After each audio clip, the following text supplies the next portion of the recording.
नमः ॐ विष्णुपदाय कृष्णसृष्टाय भूतले श्रीमते भक्तिवेदान्त स्वामी इति नामिने नमस्ते सरस्वती देवे गौरवाणी प्रचारिणे निर्विशेष शून्यवादे पाशाध्याने जदादिने जय श्री कृष्ण चैतन्य प्रभु नित्यानंद श्री अद्वैत गदाधर श्रीवासादि गौर भक्तवृंद हरे Krishna Krishna Krishna Hare Hare Hare Ram Ram Ram Hare Hare Hare Krishna Krishna Krishna Krishna Hare Hare Hare Ram Ram Ram Hare Hare Hare Krishna Krishna Krishna Hare Hare Hare Ram Ram Ram Hare Hare Hare Krishna Krishna Krishna Hare Hare Hare Ram Ram Ram Hare Hare Hare Krishna Krishna Krishna Hare Hare Hare Ram Ram Ram Hare Hare Hare Krishna Krishna Krishna Hare Hare Hare Ram Ram Ram Hare Hare Hare Krishna Krishna Krishna Hare Hare Hare Ram Ram Ram Hare Hare Hare Krishna Krishna Krishna Hare Hare Hare Ram Ram Hare Hare Hare Krishna Krishna Krishna Hare Hare Hare Ram Ram Hare Hare Hare Krishna Krishna Krishna Hare Hare Hare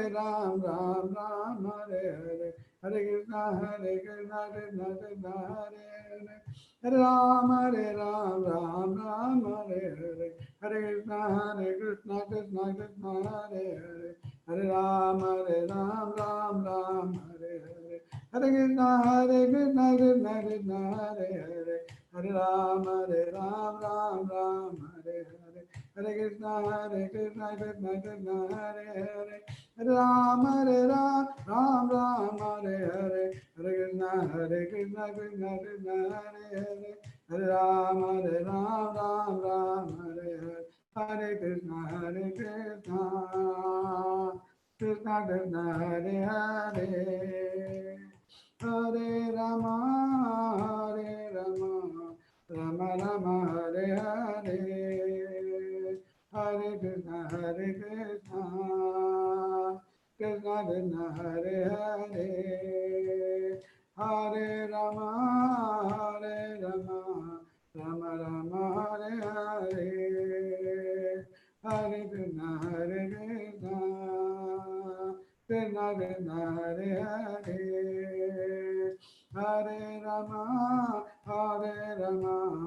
Ram Ram Hare Hare Hare Krishna Krishna Hare Hare Hare Ram Ram Hare Hare Hare Krishna Krishna Krishna Hare Hare Hare Ram Ram Hare Hare Hare Krishna Hare Krishna Krishna Krishna Hare Hare Ram Hare Ram Ram Ram Hare Hare Hare Krishna Krishna Krishna Hare Hare Ram Hare Ram Ram Ram Hare Hare Hare Krishna Krishna Krishna Hare Hare Ram Hare Ram Ram Ram Hare Hare Hare Krishna Krishna Krishna Hare Hare Hare Rama Rama Rama Hare Hare Hari Bol Hari Bol Hari Bol Nitai Gaura Hari Bol Prabhupada Prabhupada Prabhupada Jaya Jaya Srila Prabhupada.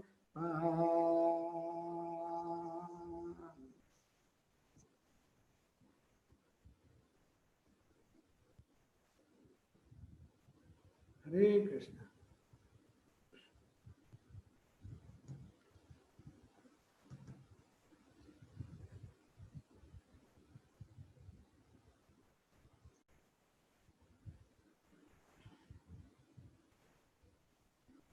ಇವತ್ತು 8ನೇ ಅಧ್ಯಾಯ ಅಕ್ಷರ ಬ್ರಹ್ಮ ಯೋಗ ಭಗವತ್ ಪ್ರಾಪ್ತಿ.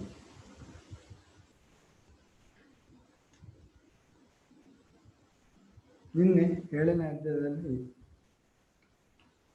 ಕೊನೆಯ 2 ಶ್ಲೋಕಗಳಲ್ಲಿ ಮುಪ್ಪು ಸಾವುಗಳಿಂದ ಬಿಡುಗಡೆ ಹೊಂದುವುದಕ್ಕಾಗಿ ಶ್ರಮಿಸುತ್ತಿರುವ ಬುದ್ಧಿವಂತರು ಭಕ್ತಿ ಸೇವೆಯನ್ನು ಮಾಡುತ್ತಾ ನನ್ನಲ್ಲಿ ಆಶ್ರಯವನ್ನು ಪಡೆಯುವರು. ನಿಜವಾಗಿ ಅವರು ಬ್ರಹ್ಮನ್, ಏಕೆಂದರೆ ಅವರು ದಿವ್ಯ ಕರ್ಮಗಳ ವಿಷಯದಲ್ಲಿ ಪ್ರತಿಯೊಂದು ಸಂಗತಿಯನ್ನು ಸಮಗ್ರವಾಗಿ ಬಲ್ಲರು.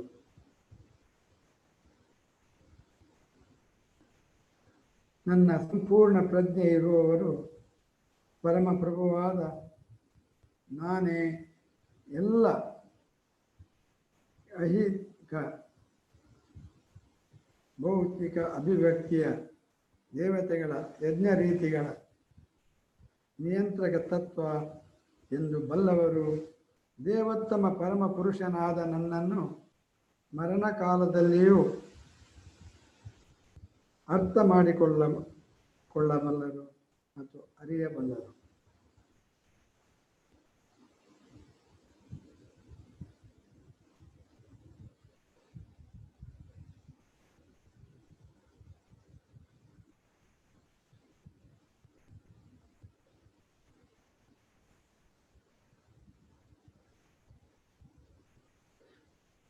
ಕಷ್ಟದಲ್ಲಿರುವ ಮನುಷ್ಯ, ಕುತೂಹಲಿಯಾದ ಮನುಷ್ಯ, ಜಿಜ್ಞಾಸು, ಅರ್ಥ ಪ್ರಾಪಂಚಿಕ ಅಗತ್ಯಗಳನ್ನು ಹೊಂದಿಲ್ಲದ ಮನುಷ್ಯ, ಬ್ರಹ್ಮನ್ ಜ್ಞಾನ, ಪರಮಾತ್ಮನ ಜ್ಞಾನ, ಹುಟ್ಟು ಸಾವು ರೋಗಗಳಿಂದ ಬಿಡುಗಡೆ ಮತ್ತು ಪರಮಪ್ರಭುವಿನ ಪೂಜೆ, ಈ ಎಲ್ಲ ವಿಷಯಗಳನ್ನು ಈ ಅಧ್ಯಾಯದಲ್ಲಿ ಚರ್ಚೆ ಮಾಡಿರುತ್ತೇವೆ. ಆದರೂ ಕೃಷ್ಣ ಭಕ್ತಿಯಲ್ಲಿ ವಾಸ್ತವವಾಗಿ ಮೇಲೆ ಏರಿದವನಿಗೆ ಈ ಭಿನ್ನ ಭಿನ್ನ ಪ್ರಕ್ರಿಯೆಗಳಲ್ಲಿ ಆಸಕ್ತಿ ಇರುವುದಿಲ್ಲ. ಆತನು ನೇರವಾಗಿ ಕೃಷ್ಣ ಪ್ರಜ್ಞೆಯ ಕರ್ಮಗಳಲ್ಲಿ ತೊಡಗುತ್ತಾನೆ. ಹೀಗೆ ಮಾಡಿ ಶ್ರೀಕೃಷ್ಣನ ನಿತ್ಯ ಸೇವಕನೆನ್ನುವ ತನ್ನ ಸಹಜ ಸ್ವರೂಪವನ್ನು ವಾಸ್ತವವಾಗಿ ಪಡೆಯುತ್ತಾನೆ. ಇಂತಹ ಸ್ಥಿತಿಯಲ್ಲಿ ಆತನು ಪರಿಶುದ್ಧ ಸೇವೆಯಲ್ಲಿ ಪರಮ ಪ್ರಭುವಿನ ಶ್ರವಣ ಮತ್ತು ಕೀರ್ತನೆಯಲ್ಲಿ ಆನಂದ ಪಡುತ್ತಾನೆ. ಹೀಗೆ ಮಾಡುವುದರಿಂದ ತನ್ನ ಎಲ್ಲ ಇಷ್ಟಾರ್ಥಗಳು ಕೈಗೂಡುತ್ತವೆ ಎಂದು ಆತನಿಗೆ ದೃಢ ವಿಶ್ವಾಸ. ಈ ದೃಢ ಶ್ರದ್ಧೆಗೆ ದೃಢವ್ರತ ಎಂದು ಹೆಸರು. ಇದು ಭಕ್ತಿಯೋಗದ ಪ್ರಾರಂಭ. ಇದೇ ಎಲ್ಲ ಶಾಸ್ತ್ರಗಳ ತೀರ್ಮಾನ. ಭಗವದ್ಗೀತೆಯ 7ನೇ ಅಧ್ಯಾಯ ಈ ದೃಢ ನಂಬಿಕೆಯ ಸಾರ. ಇವತ್ತೀಗ 8ನೇ ಅಧ್ಯಾಯದಲ್ಲಿ ಮೊದಲನೇ ಶ್ಲೋಕ. ಅರ್ಜುನ ಉವಾಚ ಕಿಂ ತದ್ಬ್ರಹ್ಮ ಕಿಂ ಅಧ್ಯಾತ್ಮಂ किं कर्म पुरुषोत्तम अधिभूतां च किं प्रोक्तम् अधिदेवं किमोच्यते।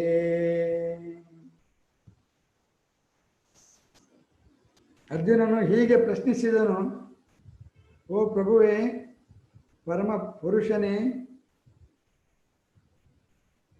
ಯಾವುದು ಬ್ರಹ್ಮ, ಯಾವುದು ಅಧ್ಯಾತ್ಮ, ಯಾವುದು ಅಧಿಭೂತ, ಯಾವುದು ಅಧಿದೈವ, ಕರ್ಮ ಯಾವುದು, ಈ ಐಹಿಕ ವ್ಯಕ್ತಿ ಯಾವುದು, ದೇವತೆಗಳು ಯಾರು, ದಯವಿಟ್ಟು ಇದನ್ನು ವಿವರಿಸು ಎಂದು ಹೇಳುತ್ತಾನೆ. ವಿವರಿಸು ಎಂದು ಕೃಷ್ಣನಲ್ಲಿ ಕೇಳಿಕೊಳ್ಳುತ್ತಾನೆ.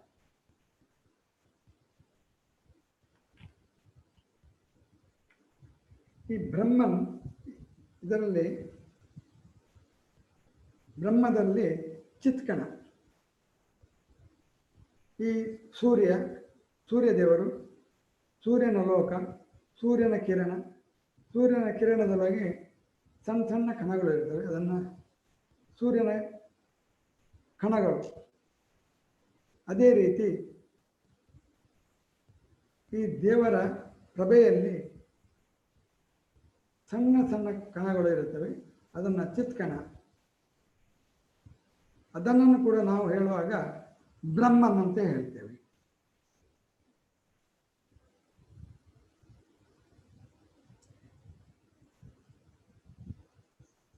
ಈ ಅಧ್ಯಾಯದಲ್ಲಿ ಶ್ರೀಕೃಷ್ಣನು ಯಾವುದು ಬ್ರಹ್ಮನ್ ಎನ್ನುವುದರಿಂದ ಪ್ರಾರಂಭಿಸಿ ಅರ್ಜುನ ವಿವಿಧ ಪ್ರಶ್ನೆಗಳಿಗೆ ಉತ್ತರ ಹೇಳುತ್ತಾನೆ. ಪ್ರಭು ಕಾಮ್ಯ ಕರ್ಮಗಳನ್ನು, ಯೋಗ ತತ್ವಗಳನ್ನು ಮತ್ತು ಪರಿಶುದ್ಧ ಸೇವೆಯನ್ನು ವಿವರಿಸುತ್ತಾನೆ. ಪರಾತ್ಪರ ಸತ್ಯಕ್ಕೆ ಬ್ರಹ್ಮನ್, ಪರಮಾತ್ಮ ಮತ್ತು ಭಗವಾನ್ ಎಂದು ಹೆಸರು ಎಂಬುದಾಗಿ ಶ್ರೀಮದ್ ಭಾಗವತ ಹೇಳಿದೆ. ತತ್ತತ್ವ ತತ್ವಂ ಯಜ್ಞಾನಮದ್ವಯಂ ಬ್ರಹ್ಮೇತಿ ಪರಮಾತ್ಮೇತಿ ಭಗವಾನ್ ಇತಿ ಶಬ್ದತೆ. ಅಲ್ಲದೆ ಜೀವಿಗೂ ವ್ಯಕ್ತಿಗತ ಆತ್ಮ ಬ್ರಹ್ಮಕ್ಕೂ ಬ್ರಹ್ಮನ್ ಎಂದು ಹೆಸರು. ಆತ್ಮಕ್ಕೂ ವ್ಯಕ್ತಿಗತ ಆತ್ಮಕ್ಕೂ ಬ್ರಹ್ಮನ್ ಎಂದು ಹೆಸರು. ಆತ್ಮವು ದೇಹ, ಆತ್ಮ ಮತ್ತು ಮನಸ್ಸುಗಳನ್ನು ಸೂಚಿಸುತ್ತದೆ. ಈ ಬೇರೆ ಬೇರೆ ಅದನ್ನು ಈ ಬ್ರಹ್ಮ ಅಂತ ಹೇಳುವ, ಆತ್ಮ ಅಂತ ಹೇಳುವ ದೇಹವನ್ನು ಸೂಚಿಸುತ್ತದೆ, ಆತ್ಮ ಅಂತ ಕೂಡ ಸೇರಿಸ್ತದೆ, ಮನಸ್ಸುಗಳನ್ನು ಕೂಡ ಸೂಚಿಸುತ್ತದೆ. ಅರ್ಜುನನು ಆತ್ಮವನ್ನು ಕುರಿತು ಪ್ರಶ್ನಿಸುತ್ತಿದ್ದಾನೆ. ವೇದಿಕ ನಿಘಂಟಿನ ಪ್ರಕಾರ ಆತ್ಮ ಶಬ್ದವು ಮನಸ್ಸು, ಆತ್ಮದೇಹ ಮತ್ತು ಇಂದ್ರಿಯಗಳನ್ನು ಸೂಚಿಸುತ್ತದೆ.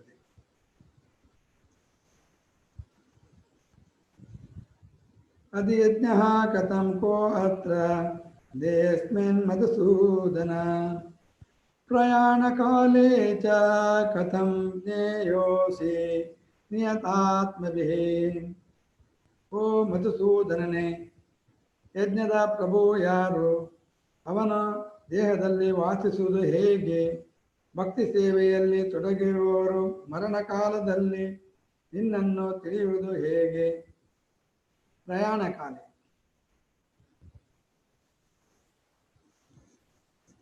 ಈ ಶ್ಲೋಕದಲ್ಲಿ ಪ್ರಯಾಣ ಕಾಲ ಇದರಲ್ಲಿ ಅಧಿಯಜ್ಞ, ಯಜ್ಞದ ಪ್ರಭು ಎಂದರೆ ಇಂದ್ರನು ಆದರೂ ಆಗಬಹುದು, ವಿಷ್ಣು ಆದರೂ ಆಗಬಹುದು. ಬ್ರಹ್ಮನು ಶಿವನು ಸೇರಿದಂತೆ ಪ್ರಧಾನ ದೇವತೆಗಳ ಮುಖ್ಯಸ್ಥ ವಿಷ್ಣು.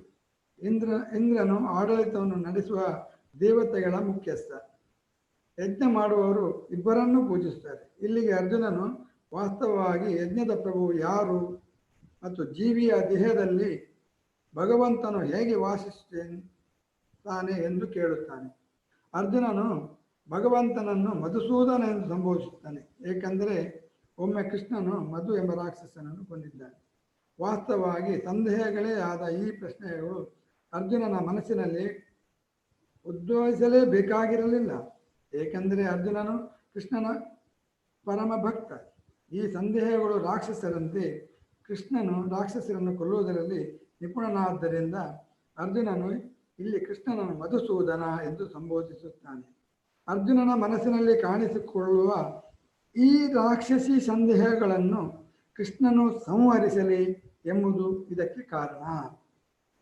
ಈ ಶ್ಲೋಕದಲ್ಲಿ ಪ್ರಯಾಣ ಕಾಲೆ ಎನ್ನುವ ಮಾತು ಮಹತ್ವದ್ದು, ಏಕೆಂದರೆ ಬದುಕಿನಲ್ಲಿ ನಾವು ಮಾಡಿದ್ದೆಲ್ಲ ಸಾವಿನ ಸಮಯದಲ್ಲಿ ಪರೀಕ್ಷೆಗೆ ಒಳಗಾಗುತ್ತದೆ. ಸದಾ ಕೃಷ್ಣ ಭಕ್ತಿಯಲ್ಲಿ ನಿರತರಾದವರು ಯಾರು ಎಂದು ತಿಳಿಯಲು ಅರ್ಜುನನು ಬಹು ಕಾತರನಾಗಿದ್ದಾನೆ. ಈ ಕಡೆಯ ಕ್ಷಣದಲ್ಲಿ ಅವರ ಸ್ಥಿತಿ ಹೇಗಿರಬೇಕು? ಸಾವಿನ ಕ್ಷಣದಲ್ಲಿ ದೇಹದ ಕ್ರಿಯೆಗಳೆಲ್ಲ ಅಸ್ತವ್ಯಸ್ತವಾಗಿರುತ್ತದೆ.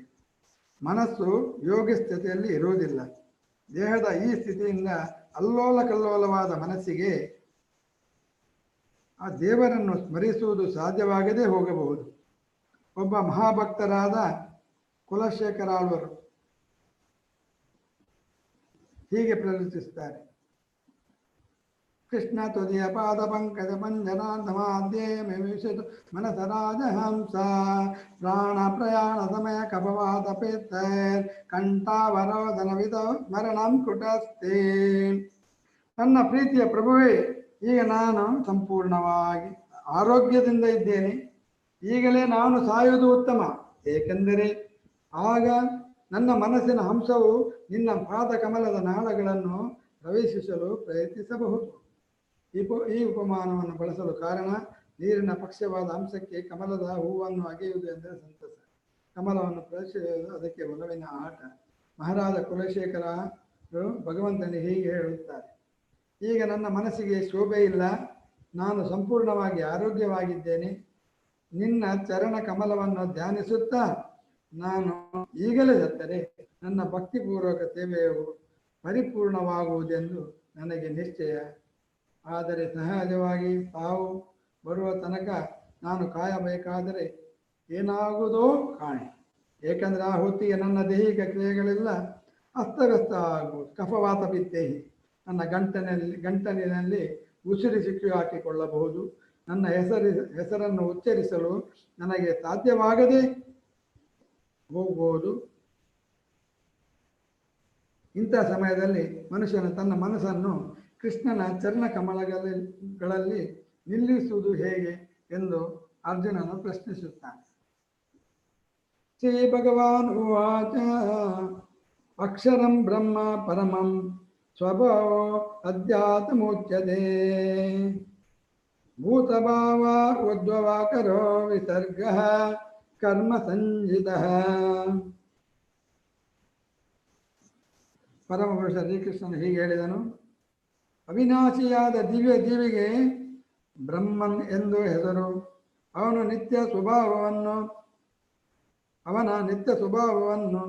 ಅಧ್ಯಾತ್ಮ ಮತ್ತು ಆತ್ಮ ಎಂದು ಕರೆಯುತ್ತಾರೆ. ಜೀವಿಗಳ ಭೌತಿಕ ಶರೀರಗಳ ಬೆಳವಣಿಗೆಗೆ ಈ ಸಂಬಂಧಿತ ಕ್ರಿಯೆಗೆ ಕರ್ಮ ಎಂದು ಹೆಸರು. ಬ್ರಹ್ಮನ್ ನಾಶವಾಗುವುದಿಲ್ಲ, ಅದು ನಿರಂತರವಾಗಿ ಅಸ್ತಿತ್ವದಲ್ಲಿರುತ್ತದೆ. ಅದರ ರಚನೆಯು ಯಾವ ಕಾಲದಲ್ಲಿಯೂ ಬದಲಾಗುವುದಿಲ್ಲ. ಆದರೆ ಬ್ರಹ್ಮನ್ನ ಆಚೆ ಪರಬ್ರಹ್ಮವಿದೆ. ಬ್ರಹ್ಮನ್ ಎನ್ನುವುದು ಜೀವಿಯನ್ನು ಸೂಚಿಸುತ್ತದೆ ಮತ್ತು ಪರಬ್ರಹ್ಮನ್ ಎನ್ನುವುದು ಪರಮ ದೇವೋತ್ತಮ ಪರಮ ಪುರುಷನನ್ನು ಸೂಚಿಸುತ್ತದೆ. ಜೀವಿಯ ಸಹಜ ಸ್ವರೂಪವು ಅವನು ಅಹಿತಿಯ ಜಗತ್ತಿನಲ್ಲಿ ಸ್ವೀಕರಿಸುವ ಸ್ಥಾನಕ್ಕಿಂತ ಬೇರೆಯಾದುದು. ಈ ಐಹಿಕ ಪ್ರಜ್ಞೆಯಲ್ಲಿ ವಸ್ತುವಿನ ಪ್ರಭುವಾಗಲು ಪ್ರಯತ್ನಿಸುವ ಅವನ ಸ್ವಭಾವ. ಈ ಕಂಡೀಷನ್ ಲೈಫಲ್ಲಿ ನಾವು we want to be masters of something, ಎಲ್ಲದರದ್ದು ಒಂದು ನಾವು ಮಾಸ್ಟರ್ ಆಗಬೇಕೆಂದು ಪ್ರಯತ್ನಿಸ್ತೇವೆ. ನಾವು ಈ ನಮ್ಮ ವಸ್ತುವಿಗೆ ಒಡೆಯ, ನಮ್ಮ ಕಾರಿಗೆ ಒಡೆಯ, ನಮ್ಮ ಭೂಮಿಗೆ ಒಡೆಯ, ನಮ್ಮ ಗ್ರಾಮಕ್ಕೆ ಒಡೆಯ, ಇದನ್ನು ಹೆಚ್ಚಿಸುತ್ತೇವೆ.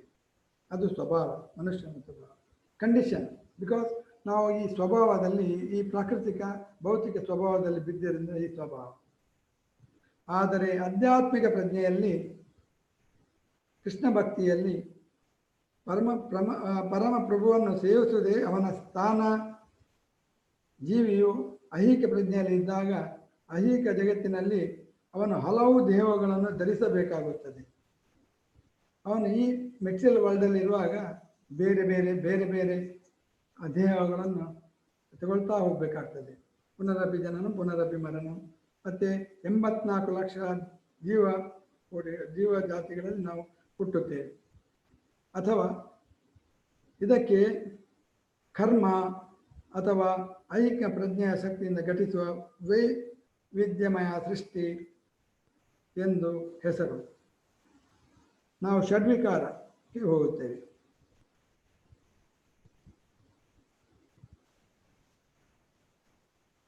ಆದರೆ ಅಧ್ಯಾತ್ಮ ಪ್ರಕೃತಿಯಲ್ಲಿ ಆತನಿಗೆ ಇರುವುದು ಒಂದೇ ಶರೀರ. ಭೌತಿಕ ಪ್ರಕೃತಿಯಲ್ಲಿ ಆತನು ಕರ್ಮಕ್ಕನುಗುಣವಾಗಿ ಆತ ಮನುಷ್ಯನಾಗಿ, ದೇವತೆಯಾಗಿ, ಪ್ರಾಣಿಯಾಗಿ, ಪಶುವಾಗಿ, ಪಕ್ಷಿಯಾಗಿ ಇತ್ಯಾದಿ ರೂಪುಗೊಳ್ಳುತ್ತಾನೆ. ಐಕಿಕ ಸ್ವರ್ಗ ಲೋಕಗಳನ್ನು ಸೇರಿ ಅಲ್ಲಿ ಭೋಗಗಳನ್ನು ಪಡೆಯಲು ಆತನು ಒಮ್ಮೊಮ್ಮೆ ಯಜ್ಞಗಳನ್ನು ಮಾಡ್ತಾನೆ. ಕರ್ಮಕಾಂಡ ಆಕ್ಟಿವಿಟೀಸ್ ವೇದದಲ್ಲಿ ಕರ್ಮಕಾಂಡ ಅಂತಲ್ಲಿ ಫಸ್ಟ್ ಮಾಡಿ ಅದನ್ನು ಪ್ರಯತ್ನಿಸ್ತಾನೆ. ಆದರೆ ಅವನ ಪುಣ್ಯ ತೀರಿದಾಗ ಆತನು ಮನುಷ್ಯ ರೂಪದಲ್ಲಿ ಮತ್ತೆ ಭೂಮಿಗೆ ಬರುತ್ತಾನೆ. ಈ ಪ್ರಕ್ರಿಯೆಗೆ ಕರ್ಮ ಎಂದು ಹೆಸರು.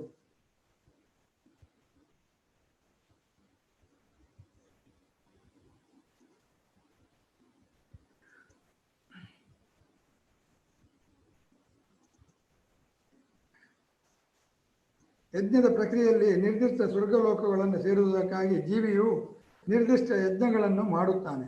ಆದುದರಿಂದ ಅವುಗಳನ್ನು ಸೇರುತ್ತಾನೆ. ಯಜ್ಞದ ಪುಣ್ಯವು ಕ್ಷಯಿಸಿದಾಗ ಜೀವಿಯು ಮಳೆಯ ರೂಪದಲ್ಲಿ ಭೂಮಿಗೆ ಹಿಂದಿರುಗುತ್ತಾನೆ. ಅನಂತರ ಧಾನ್ಯಗಳನ್ನು ಪಡೆಯುತ್ತಾನೆ, ಧಾನ್ಯದ ರೂಪವನ್ನು ಪಡೆಯುತ್ತಾನೆ. ಮತ್ತು ಧಾನ್ಯಗಳನ್ನು ಪುರುಷನು ತಿನ್ನುತ್ತಾನೆ. ಅವು ವೀರ್ಯವಾಗಿ ಮಾರ್ಪಡುತ್ತದೆ.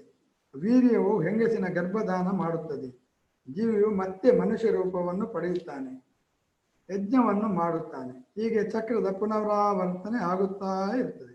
ಇದು ದಿವ್ಯ ಸಂಸಾರ ಮಾರ್ಗದಲ್ಲಿ ಬಂದು ನಿರ್ಗಮಿಸಿರುತ್ತಾನೆ. ಆದರೆ ಕೃಷ್ಣ ಭಕ್ತಿಯಲ್ಲಿರುವ ಮನುಷ್ಯನು ಇಂತಹ ಯಜ್ಞಗಳಿಂದ ದೂರವಿರುತ್ತಾನೆ. ಆತನು ನೇರವಾಗಿ ಕೃಷ್ಣ ಪ್ರಜ್ಞೆಯನ್ನು ಸ್ವೀಕರಿಸುತ್ತಾನೆ. ಹೀಗೆ ಭಗವದ್ಧಾಮಕ್ಕೆ ಹಿಂದಿರುಗಲು ಸಿದ್ಧ ಮಾಡಿಕೊಳ್ಳುತ್ತಾನೆ. ಅಧಿಭೂತಂ ಕ್ಷರೋಭಾವಃ ಪುರುಷ್ಟಾಶ್ಚಾದಿ ದೈವತಂ ಅಧಿಯಜ್ಞೋ ಅಹಮೇವಾತ್ರ ದೇಹಾಮೃತಂ ವರ. ಶರೀರಧಾರಿಗಳಲ್ಲಿ ಅತ್ಯಂತ ಶ್ರೇಷ್ಠನಾದ ಅರ್ಜುನ ಶರೀರಧಾರಿ. ಕೃಷ್ಣನಿಗೆ ಶರೀರ ಇಲ್ಲ. ಅವನ ಈ ಭೌತಿಕ ಶರೀರ ಇಲ್ಲ, ಒಂದು ಸ್ಪಿರಿಚುವಲ್ ಬಾಡಿ ಇರುವಂಥ ಅರ್ಜುನ ಈ ಶರೀರ, ಈ ಭೌತಿಕ ಶರೀರಧಾರಿಗಳಲ್ಲಿ ಅತ್ಯಂತ ಶ್ರೇಷ್ಠನಾದ ಅರ್ಜುನನೇ ಸದಾ ಬದಲಾಗುತ್ತಿರುವ ಭೌತಿಕ ಪ್ರಕೃತಿಗೆ ಅಧಿಭೂತ ಎಂದು ಹೆಸರು. ಸೂರ್ಯ ಚಂದ್ರನಂತಹ ದೇವತೆಗಳನ್ನು ಒಳಗೊಳ್ಳುವ ಭಗವಂತನ ವಿರಾಟ್ ರೂಪಕ್ಕೆ ಅಧಿದೈವ ಎಂದು ಹೆಸರು. ಎಲ್ಲ ಶರೀರಧಾರಿಗಳ ಹೃದಯದಲ್ಲಿ ಪರಮಾತ್ಮನಿಂದ ಪ್ರತಿನಿಧಿತವಾದ ನನಗೆ ಪರಮಪ್ರಭುವಿಗೆ ಅಧಿಯಜ್ಞ ಎಂದು ಹೆಸರು. ಈ ಭೌತಿಕ ಪ್ರಕೃತಿಯು ಸದಾ ಬದಲಾಗುತ್ತಿರುತ್ತವೆ. ಷಡ್ವಿಕಾರ ಅಂತ ಹೇಳ್ತೇವೆ ಇದನ್ನು. ಭೌತಿಕ ಶರೀರಗಳು ಸಾಮಾನ್ಯವಾಗಿ 6 ಹಂತಗಳನ್ನು ದಾಟುತ್ತವೆ. ಅವು ಹುಟ್ಟುತ್ತವೆ, ಬೆಳೆಯುತ್ತವೆ, ಒಂದಿಷ್ಟು ಕಾಲ ಉಳಿಯುತ್ತವೆ, ಕೆಲವು ಉತ್ಪನ್ನಗಳನ್ನು ಸೃಷ್ಟಿಸುತ್ತವೆ, ಆಮೇಲೆ ಕ್ಷಯಿಸುತ್ತದೆ, ಅನಂತರ ಮಾಯವಾಗುತ್ತದೆ. ಈ ಭೌತಿಕ ಪ್ರಕೃತಿ ಅಧಿಭೂತ ಎಂದು ಹೆಸರು. ಅದು ಒಂದು ನಿರ್ದಿಷ್ಟ ಸಮಯದಲ್ಲಿ ಸೃಷ್ಟಿಯಾಗಿದೆ, ಒಂದು ನಿರ್ದಿಷ್ಟ ಸಮಯದಲ್ಲಿ ನಾಶವಾಗುತ್ತದೆ. ಎಲ್ಲ ದೇವತೆಗಳನ್ನು ಅವರ ವಿಭಿನ್ನ ಲೋಕಗಳನ್ನು ಒಳಗೊಳ್ಳುವ ಪರಮಪ್ರಭು ಈ ವಿರಾಟ್ ರೂಪಕ್ಕೆ ಅಧಿದೈವ ಎಂದು ಹೆಸರು. ವ್ಯಕ್ತಿಗತ ಆತ್ಮನ ಜೊತೆಗೆ ದೇಹದಲ್ಲಿ ಪರಮಾತ್ಮನಿದ್ದಾನೆ. ಪರಮಾತ್ಮನು ಶ್ರೀಕೃಷ್ಣನ ಪರಿಪೂರ್ಣ ಆಕೃತಿ. ಪರಮಾತ್ಮನು ಅಥವಾ ಅಧಿಯಜ್ಞನು ಹೃದಯದಲ್ಲಿ ನೆಲೆಸಿರುತ್ತಾನೆ.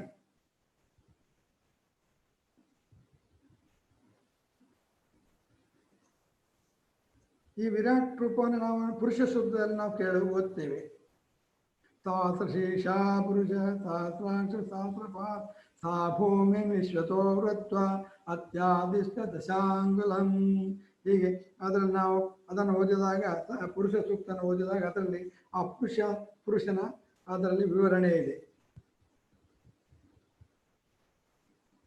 ಅಂತಕಾಲೇ ಚ ಮಾಮೇವ ಸ್ಮರನ್ನುಕ್ತ ಕಲೇವರಂ ಯಾ ಪ್ರಯಾತಿ ಸ ಮದ್ಭಾವಂ ಯಾತಿ ನಾಸ್ತಿ ಅತ್ರ ಸಂಶಯ. ಅಂತ್ಯಕಾಲದಲ್ಲಿ ನನ್ನನ್ನು ಸ್ಮರಿಸುತ್ತಾ ಯಾವನು ದೇಹವನ್ನು ಬಿಡುವನೋ ಅವನು ಕೂಡಲೇ ನನ್ನ ಸ್ವಭಾವವನ್ನು ಹೊಂದುತ್ತಾನೆ, ಇದರಲ್ಲಿ ಸಂಶಯವೇ ಇಲ್ಲ. ಈ ಶ್ಲೋಕದಲ್ಲಿ ಕೃಷ್ಣ ಭಕ್ತಿ ಮಹತ್ವವನ್ನು ಒತ್ತಿ ಹೇಳಿದೆ. ಕೃಷ್ಣ ಪ್ರಜ್ಞೆಯಲ್ಲಿ ಯಾವಾತನು ದೇಹವನ್ನು ಬಿಡುತ್ತಾನೋ ಆತನನ್ನು ಕೂಡಲೇ ಪರಮಪ್ರಭುವಿನಾದ ದಿವ್ಯ ಭಾವಕ್ಕೆ ಕೊಂಡೊಯ್ಯಲಾಗುತ್ತದೆ. ಪರಮಪ್ರಭು ಪರಿಶುದ್ಧರಲ್ಲಿ ಪರಿಶುದ್ಧನು. ಆದುದರಿಂದ ಸದಾ ಕೃಷ್ಣ ಪ್ರಜ್ಞೆ ಇರುವವನು ಸಹ ಪರಿಶುದ್ಧರಲ್ಲಿ ಪರಿಶುದ್ಧನು.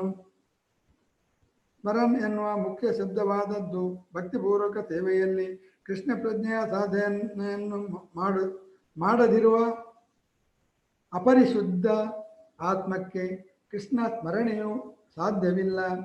ಆದುದರಿಂದ ಮನುಷ್ಯನಾದವನು ಬದುಕಿನ ಪ್ರಾರಂಭದಿಂದಲೇ ಕೃಷ್ಣ ಪ್ರಾಜ್ಞೆಯ ಸಾಧನೆಯನ್ನ ಮಾಡಬೇಕು. ತನ್ನ ಬದುಕಿನ ಅಂತ್ಯದಲ್ಲಿ ದೇಹವನ್ನು ಸಾಧಿಸ ಬಯಸುವವನಿಗೆ ಕೃಷ್ಣ ಸ್ಮರಣೆಯ ಪ್ರಕ್ರಿಯೆಯು ಅತ್ಯಗತ್ಯ.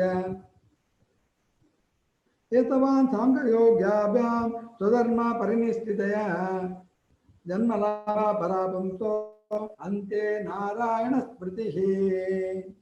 ಹೀಗೆ ಅಂತೆ ನಾರಾಯಣ ಸ್ಮೃತಿ ನಮಗೆ ಬರಬೇಕು. ಆಗ ಬಂದಾಗ ನಮ್ಮ ಕೃಷ್ಣ ಲೋಕಕ್ಕೆ ನಾವು ಹೋಗ್ಬೋದು. ಇನ್ನು ಈ ಮೇಲೆ ಕೆಳಗೆ ಹೋಗುವ ಪುನರಪಿ ಜನನ ಪುನರಪಿ ಮರಣಂ ಇದರಿಂದ ನಾವು ಹೊರಗೆ ಹೋಗ್ಬೋದು ಅಂತ ಭಗವಂತ ಹೇಳ್ತಾನೆ. ಆದ್ದರಿಂದ ಮನುಷ್ಯನಾದವನು ಸದಾ ಒಂದೇ ಸಮನೆ ಹರೇ ಕೃಷ್ಣ ಕೃಷ್ಣ ಕೃಷ್ಣ ಹರೇ ಹರೇ, ಹರೇ ರಾಮ ರಾಮ ರಾಮ ಹರೇ ಹರೇ ಎನ್ನೇ ಮಹಾಮಂತ್ರವನ್ನು ಜಪಿಸಬೇಕು. ಮನುಷ್ಯನಿಗೆ ಮನದಷ್ಟು ಸಹನೆ ಇರಬೇಕು ಎಂದು ಚೈತನ್ಯ ಮಹಾಪ್ರಭುಗಳು ಬೋಧಿಸುತ್ತಿದ್ದಾರೆ. ಹರೇ ಕೃಷ್ಣ ಸಂಕೀರ್ತನೆಯನ್ನು ಮಾಡುವವನಿಗೆ ಅನೇಕ ಅಡ್ಡಿಗಳು ಎದುರಾಗಬಹುದು. ಆದರೂ ಎಲ್ಲ ಅಡ್ಡಿಗಳನ್ನು ಸಹಿಸಿಕೊಂಡು ಆತನು ಹರೇ ಕೃಷ್ಣ ಕೃಷ್ಣ ಕೃಷ್ಣ ಹರೇ ಹರೇ, ಹರೇ ರಾಮ್ ರಾಮ್ ರಾಮ್ ಹರೇ ಹರೇ ಎಂದು ಈ ಸಂಕೀರ್ತನೆ ಮಾಡುತ್ತಲೇ ಇರಬೇಕು. ಆಗ ತನ್ನ ಜೀವನದ ಅಂತ್ಯದಲ್ಲಿ ಮನುಷ್ಯನಿಗೆ ಕೃಷ್ಣ ಪ್ರಜ್ಞೆಯ ಸಂಪೂರ್ಣ ಫಲವು ದೊರೆಯುವುದು. ಯಂ ವಾಪಿ ಸ್ಮರನ್ ಭಾವಂ ಯಜದಂತೆ ಕಲೇವರಂ ತಂ ಮೇವೇತಿ ಕೌಂತೆಯ ಸದಾ ತದ್ಭಾವ ಭಾವಿತ. ಓ ಕುಂತಿಯ ಪುತ್ರನಾದ ಅರ್ಜುನನೇ, ವ್ಯಕ್ತಿಯು ತನ್ನ ದೇಹವನ್ನು ಬಿಡುವಾಗ ಯಾವ ಭಾವವನ್ನು ಸ್ಮರಿಸುವನೋ ಅದೇ ಭಾವವನ್ನು ನಿಶ್ಚಯವಾಗಿ ಪಡೆಯುವನು ಎಂದು ಶ್ರೀಕೃಷ್ಣ ಪರಮಾತ್ಮ ಹೇಳ್ತಾನೆ. ಸಾವಿನ ವಿಷಮ ಗಳಿಗೆಯಲ್ಲಿ ಮನುಷ್ಯನು ತನ್ನ ಸ್ವಭಾವವನ್ನು ಬದಲಾಯಿಸುವ ಪ್ರಕ್ರಿಯೆಯನ್ನು ನಿವಾರಿಸಿದೆ. ತನ್ನ ಜೀವನದ ಅಂತ್ಯದಲ್ಲಿ ಕೃಷ್ಣನನ್ನು ಕುರಿತು ಯೋಚಿಸುತ್ತಾ ದೇಹವನ್ನು ಬಿಡುವವನು ಪರಮ ಪ್ರಭುವಿನ ದಿವ್ಯ ಭಾವವನ್ನು ಪಡೆಯುತ್ತಾನೆ. ಆದರೆ ಕೃಷ್ಣನನ್ನು ಬಿಟ್ಟು ಏನನ್ನೋ ಯೋಚಿಸುವ ಅವನು ಈ ದಿವ್ಯ ಸ್ಥಿತಿಯನ್ನು ಪಡೆಯುತ್ತಾನೆ ಎನ್ನುವುದು ನಿಜವಲ್ಲ. ಈ ಅಂಶವನ್ನು ನಾವು ಎಚ್ಚರಿಂದ ಗಮನಿಸಬೇಕು. ಮನುಷ್ಯನು ಯೋಗ್ಯವಾದ ಮಾನಸಿಕ ಸ್ಥಿತಿಯಲ್ಲಿ ಸಾಯುವುದು ಹೇಗೆ? ಭರತ ಮಹಾರಾಜನು ಶ್ರೇಷ್ಠ ವ್ಯಕ್ತಿ. ಆದರೆ ತನ್ನ ಅಂತಕಾಲದಲ್ಲಿ ಆತನು ಒಂದು ಜಿಂಕೆಯನ್ನು ಕುರಿತು ಯೋಚಿಸಿದನು. ಆದುದರಿಂದ ಅವನು ಮುಂದಿನ ಜನ್ಮದಲ್ಲಿ ಆತನು ಒಂದು ಜಿಂಕೆಯ ಶರೀರವನ್ನು ಪ್ರವೇಶಿಸಿದಂತಾಯಿತು. ಜಿಂಕೆಯ ರೂಪದಲ್ಲಿ ಆತನು ತನ್ನ ಹಿಂದಿನ ಕೆಲಸ ಕಾರ್ಯಗಳನ್ನು ಸ್ಮರಿಸಿದರೂ ಆತನ ಪ್ರಾಣಿಯ ದೇಹವನ್ನು ಸ್ವೀಕರಿಸಬೇಕಾಯಿತು. ಇದು ನಿಜ. ಇಲ್ಲಿ ಭರತ್ ಮಹಾರಾಜ್, ಈ ನಮಗೆ ಭಾರತ ವರ್ಷಕ್ಕೆ ಭರತ ಇದರ ಹೆಸರು ಬಂದಿದ್ದು ಈ ಋಷಭ ರಾಜನ ಮಗ ಭರತ. ಅವನು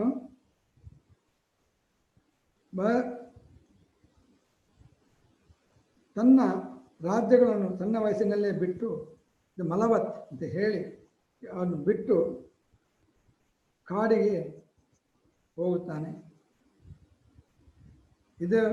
ಇದು ಶಾಶ್ವತವಲ್ಲ, ಈ ಭೌತಿಕತೆಗಳು ಶಾಶ್ವತವಲ್ಲ. ಅವನ ಇದಕ್ಕೆ ಪರಮಾರ್ಥಿಕ ದಿವ್ಯ ಇದು ಪಡೆಯಲು ಕಾಡಿಗೆ ಹೋಗುತ್ತಾನೆ. ಒಂದು ಸಲ ಏನಾಗುತ್ತೆ ಅಂತ ಹೇಳಿದರೆ, ಒಂದು ಜಿಂಕೆ,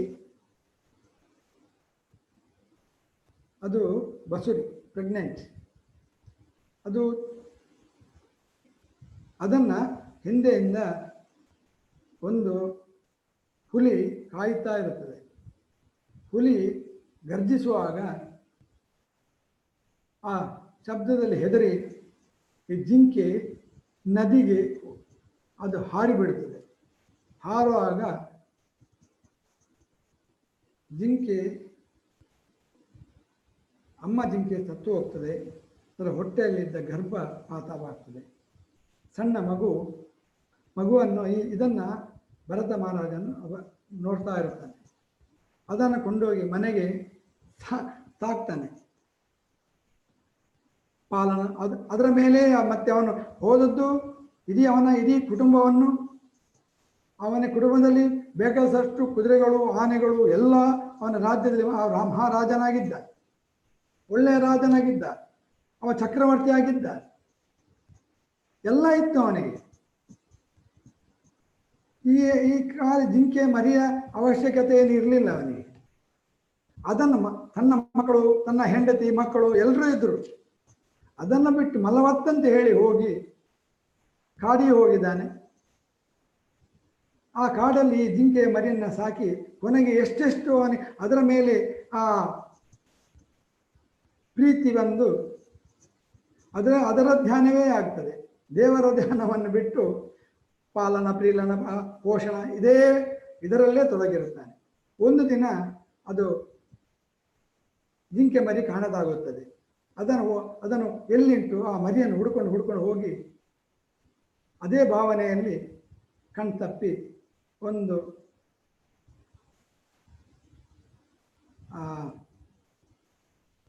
ಹಳ್ಳಕ್ಕೆ ಬಿದ್ದು ಸತ್ತು ಹೋಗ್ತಾನೆ. ಇದರಿಂದಾಗಿ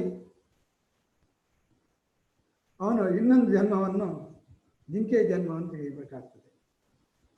ಆದರೆ ಅವನು ಮಹಾಭಕ್ತನಾಗಿದ್ದ. ಮಹಾಭಕ್ತನಾಗಿದ್ದರಿಂದ ಅವನ ಹಿಂದಿನ ಜನ್ಮದ ಸ್ಮರಣೆ ಅವನಿಗಿತ್ತು.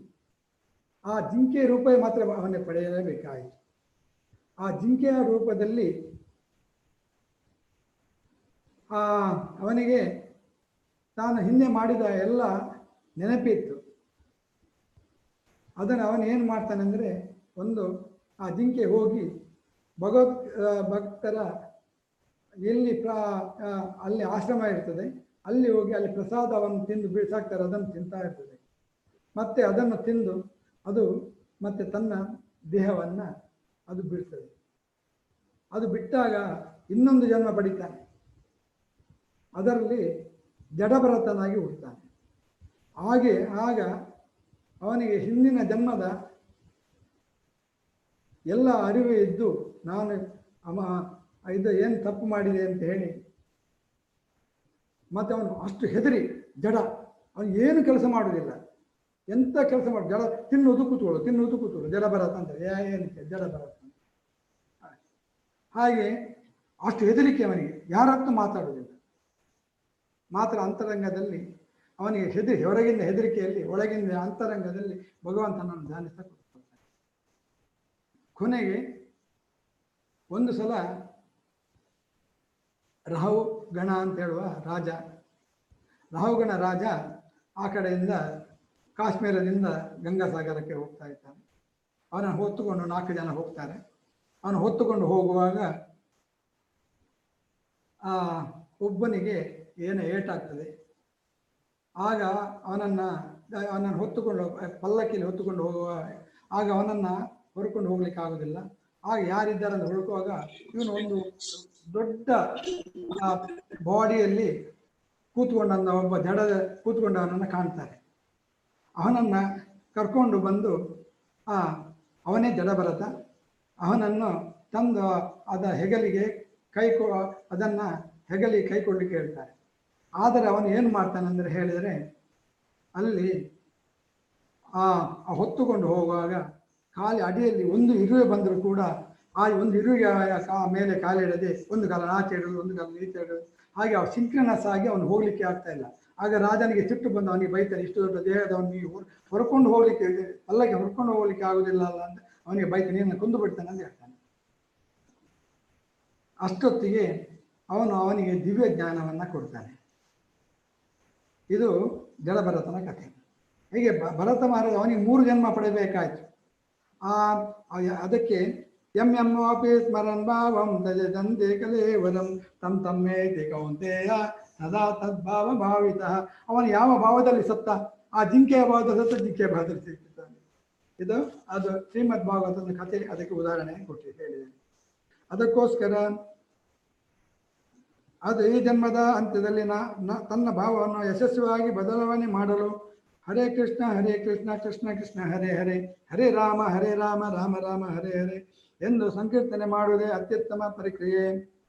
ತಸ್ಮಾತ್ ಸರ್ವೇಷು ಕಾಲೇಷು ಮಾಮನುಸ್ಮರವುಜ್ಯ ಚ ಮಯ್ಯರ್ಪಿತ ಮನೋಬುದ್ಧಿರ್ ಮಾಮೇವ ಸಿಜ ಸಂಶಯ.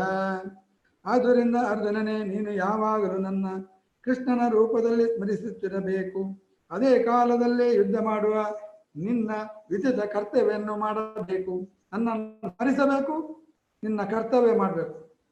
ನಿನ್ನ ಚಟುವಟಿಕೆಗಳನ್ನು ನನಗೆ ಅರ್ಪಿಸಿ ನಿನ್ನ ಮನಸ್ಸು ಮತ್ತು ಬುದ್ಧಿಶಕ್ತಿಗಳು ನನ್ನಲ್ಲಿ ನೆಲೆಸಿದ್ದರೆ ನಿಸ್ಸಂಶಯವಾಗಿಯೂ ನೀನು ನನ್ನನ್ನೇ ಹೊಂದುವೆ.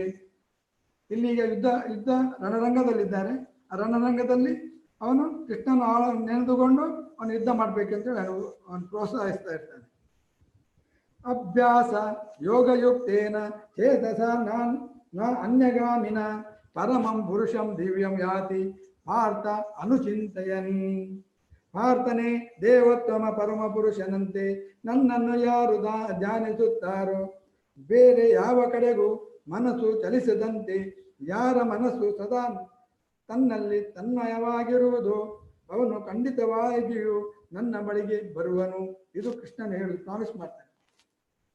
ಇದು ಕೃಷ್ಣನ ಪ್ರಾಮಿಸ್.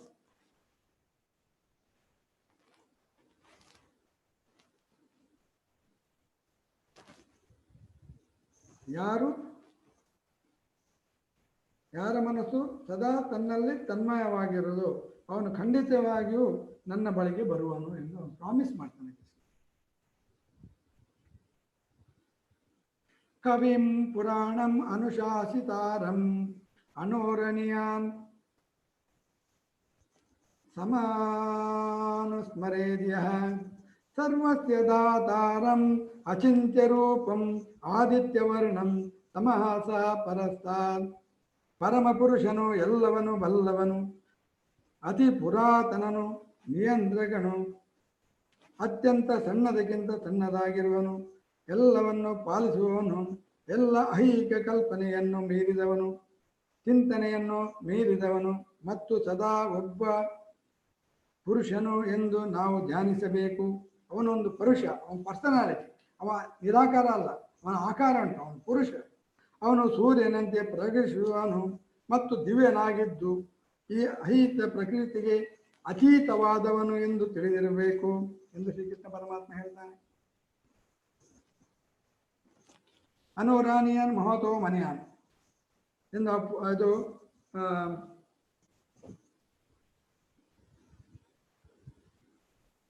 ಪುರಾಣದಲ್ಲಿ ಮತ್ತು ಇದರಲ್ಲಿ ಹೇಳಿದೆ ಅಂತ.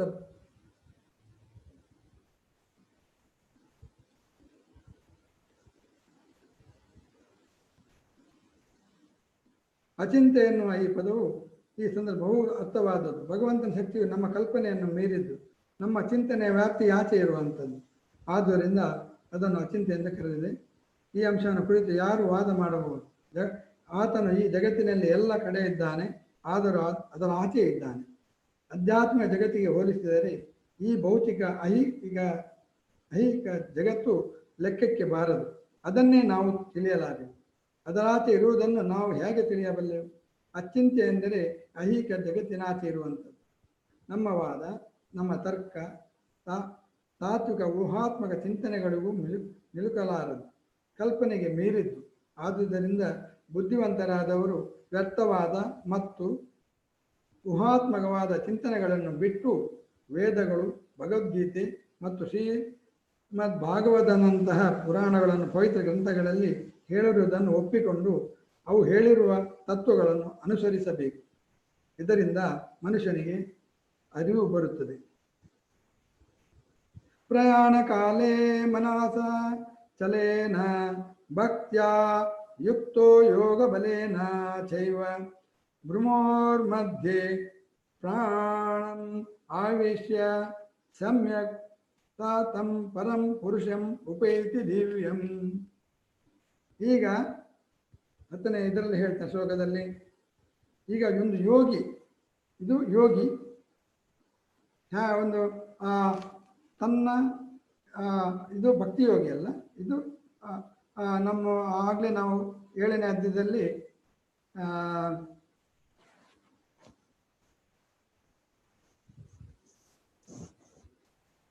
ಅಭ್ಯಾಸ ಮಾಡುತ್ತಿರುವ ಯೋಗಿ, ಷಟ್ಚಕ್ರ ಯೋಗ ಮಾಡುವಂಥ ಯೋಗಿಯನ್ನು ಹೇಳ್ತಾ ಇದ್ದಾರೆ ಇಲ್ಲಿ. ಮರಣಕಾಲದಲ್ಲಿ ತನ್ನ ಪ್ರಾಣವಾಯುವನ್ನು ಹುಬ್ಬುಗಳ ನಡುವೆ ನಿಲ್ಲಿಸಿ ಯೋಗ ಶಕ್ತಿಯಿಂದ ನಿಶ್ಚಲದಿಂದ ನಿಶ್ಚಲ ಭಕ್ತಿಯಿಂದ ಪರಮ ಪ್ರಭುವನ್ನು ಸ್ಮರಿಸುವುದರಲ್ಲಿ ತೊಡಗುವನು. ನಿಶ್ಚಯವಾಗಿಯೂ ದೇವೋತ್ತಮ ಪರಮ ಪುರುಷನನ್ನು ಹೊಂದುವರು. ಮರಣಕಾಲದಲ್ಲಿ ಮನಸ್ಸನ್ನು ಭಕ್ತಿಪೂರ್ವಕವಾಗಿ ಶ್ರೀಕೃಷ್ಣನಲ್ಲಿ ನಿಲ್ಲಿಸಬೇಕು. ಈ ಶ್ಲೋಕದಲ್ಲಿ ಸ್ಪಷ್ಟವಾಗಿ ಹೇಳಿದೆ. ಯೋಗ ಸಾಧಕರು ಜೀವಶಕ್ತಿಯನ್ನು ಹುಬ್ಬುಗಳ ಮಧ್ಯದವರೆಗೆ ಆಜ್ಞಾಚಕ್ರದವರೆಗೆ ಏರಿಸಬೇಕೆಂದು ಸೂಚಿಸಲಾಗಿದೆ. 6 ಚಕ್ರಗಳ ಧ್ಯಾನದಲ್ಲಿ ತೊಡಗಿಸುವ ಷಟ್ಚಕ್ರ ಯೋಗವನ್ನು ಇಲ್ಲಿ ಸೂಚಿಸಲಾಗಿದೆ. ಪರಿಶುದ್ಧ ಭಕ್ತನು ಇಂತಹ ಯೋಗವನ್ನು ಅಭ್ಯಾಸ ಮಾಡುವುದಿಲ್ಲ. ಆದರೆ ಆತನು ಸದಾ ಕೃಷ್ಣ ಪ್ರಜ್ಞೆಯಲ್ಲಿ ನಿರತನಾಗಿರುವುದರಿಂದ ಮರಣಕಾಲದಲ್ಲಿ ದೇವೋತ್ತಮ ಪರಮಪುರುಷನ ಕೃಪೆಯಿಂದ ಅವನನ್ನು ಸ್ಮರಿಸುತ್ತಾನೆ. ಇದು 14ನೆಯ ಶ್ಲೋಕದಲ್ಲಿ ಹೇಳಿದೆ.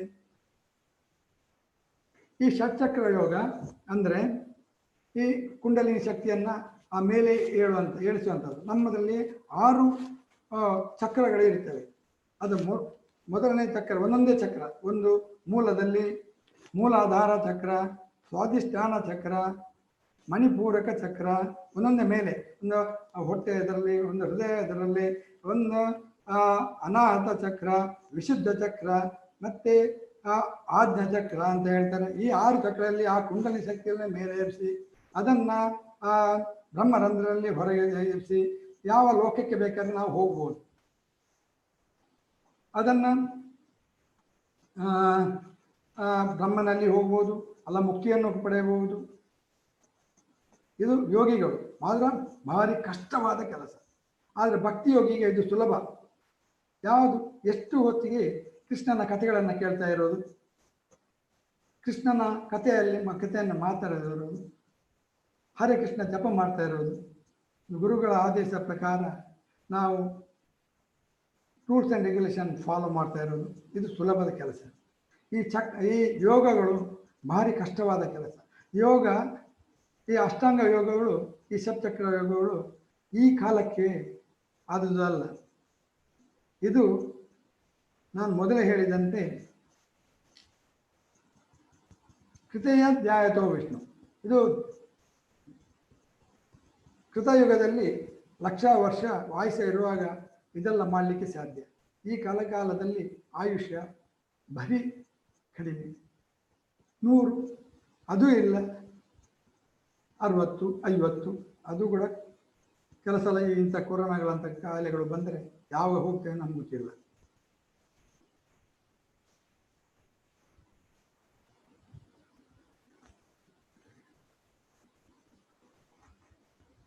ಯದಕ್ಷರಂ ವೇದವಿದೋ ವದಂತಿ ವಿಶಂತಿ ಯದ್ ಯತಯೋ ವೀತರಾಗ ಯದಿಚ್ಛಂದೋ ಬ್ರಹ್ಮಚರ್ಯಂ ಚರಂತಿ ತತ್ತೇ ಪದಂ ಸಂಗ್ರಹೇಣ ಪ್ರವಕ್ಷ್ಯೆ. ವೇದಗಳಲ್ಲಿ ಪಾರಂಗತರು ಓಂಕಾರವನ್ನು ಜಪಿಸುವರು ಮತ್ತು ಸನ್ಯಾಸದಲ್ಲಿ ಮಹಾಯತಿಗಳಾದವರು ಬ್ರಹ್ಮನನ್ನು ಸೇರುವರು. ಇಂಥ ಪರಿಪೂರ್ಣತೆಯನ್ನು ಬಯಸಿ ಮನುಷ್ಯನು ಬ್ರಹ್ಮಚರ್ಯವನ್ನು ಆಚರಿಸುತ್ತಾನೆ. ಮೋಕ್ಷವನ್ನು ಪಡೆಯಬಹುದಾದ ಈ ಪ್ರಕ್ರಿಯೆಯನ್ನು ನಾನು ನಿನಗೆ ಈಗ ಸಂಗ್ರಹವಾಗಿ ವಿವರಿಸುವೆನು. ಈಗ ಶ್ರೀಕೃಷ್ಣ ಪರಮಾತ್ಮ ಅರ್ಜುನನಿಗೆ ಷಟ್ಚಕ್ರ ಯೋಗವನ್ನು ಮಾಡೋ ಸಲಹೆ ಮಾಡಿದ್ದಾನೆ. ಸರ್ವದ್ವಾರಾಣಿ ಸಂಯಮ್ಯ ಮನೋಹೃದಯ ನಿರುದ್ಯಜ ಮೂರ್ಧ್ವಾಧ್ಯಾತ್ಮನಃ ಪ್ರಾಣ ಮಾಸ್ಥಿತೋ ಯೋಗಧಾರಣಂ. ಎಲ್ಲ ಇಂದ್ರಿಯಗಳ ಚಟುವಟಿಕೆಗಳ ವಿಷಯಗಳಲ್ಲಿ ನಿಲಿಪ್ತನಾಗಿರುವುದೇ ಯೋಗ ಸ್ಥಿತಿ. ಎಲ್ಲ ಇಂದ್ರಿಯ ದ್ವಾರಗಳನ್ನು ಮುಚ್ಚಿ ಮನಸ್ಸನ್ನು ಹೃದಯಗಳಲ್ಲಿ ನಿಲ್ಲಿಸಿ ಪ್ರಾಣವಾಯುವನ್ನು ಶಿರಸ್ಸಿನಲ್ಲಿ ನಿಲ್ಲಿಸಿ ಮನುಷ್ಯನು ಯೋಗಧಾರಣೆ ಮಾಡುತ್ತಾನೆ. ಇದು ಷಟ್ಚಕ್ರ ಯೋಗ. ಪ್ರತ್ಯಾಹಾರ ಅಂತ ಹೇಳ್ತಾರೆ. ಇದು ಓಂ ಇತಿ ಏಕಾಕ್ಷರಂ ಬ್ರಹ್ಮ ವ್ಯಾಹರನ್ ನಾಮ ಅನುಸರ ಸ್ಮರನ್ ಯಾ ಪ್ರಯಾತಿ ತ್ಯಜನ್ ದೇಹಂ ಸಾ ಯಾತಿ ಪರಾಮಾಂ ಗತಿಂ. ಈ ಯೋಗಧಾರಣೆಯ ಸ್ಥಿತಿಯನ್ನು ಸಾಧಿಸಿ ವರ್ಣಗಳ ಪರಮ ಸಂಯೋಜನೆಯಾದ ಓಂ ಎಂದು ಅಕ್ಷರವನ್ನು ಉಚ್ಚರಿಸುತ್ತಾ ದೇವೋತ್ತಮ ಪರಮ ಪುರುಷನನ್ನು ಕುರಿತು ಧ್ಯಾನಿಸುತ್ತಾ ದೇಹವನ್ನು ಬಿಟ್ಟವನು ನಿಶ್ಚಯವಾಗಿಯೂ ಅಧ್ಯಾತ್ಮ ಲೋಕಗಳನ್ನು ಹೊಂದುವನು. ಖಂಡಿತ ಅದು ಕೂಡ ಸಾಧ್ಯ, ಮಾತ್ರ ತುಂಬ ವರ್ಷಗಳು ತಾಗ್ತದೆ, ಭಾರಿ ಕಷ್ಟ. ಹಠ ಹಿಡಿದು ಹಠ ಯೋಗ ಮಾಡಿ ಅದನ್ನು ಮಾಡಿ. ಓಂ ಎಂ ಬ್ರಹ್ಮನ್ ಮತ್ತು ಶ್ರೀಕೃಷ್ಣ ಅಂದರೆ ಬೇರೆಯಲ್ಲ. ಓಂ ಆ ಓಮ, ಆ ಅಂದರೆ ಕೃಷ್ಣ, ಹೂ ಅಂದರೆ ಅವನ ಸ್ವರೂಪ ಶಕ್ತಿ, ಮಾ ಅಂದ್ರೆ ಅವನ ಜೀವಶಕ್ತಿ. ಹಾಗೆ ಮೂರು ಹರೇ ಕೃಷ್ಣ ಶಬ್ದದಲ್ಲಿ ಓಂ ಸೇರಿದೆ. ಈ ಯುಗದಲ್ಲಿ ಹರೇ ಕೃಷ್ಣ ಮಂತ್ರದ ಜಪವನ್ನು ಮಾಡಬೇಕೆಂದು ಸ್ಪಷ್ಟವಾಗಿ ಸೂಚನೆ ಮಾಡಿದೆ. ಆದ್ದರಿಂದ ಹರನ್ನಾಮ ಹರನ್ನಾಮ ಹರನೇ ಹರೇ ನಾಮೇವ ಕೇವಲಂ ಕಲವ ನಾಸ್ತೇವ ಗತಿರನ್ಯತ ಎಂದು ಪುರಾಣಗಳಲ್ಲಿ ಹೇಳಿದೆ.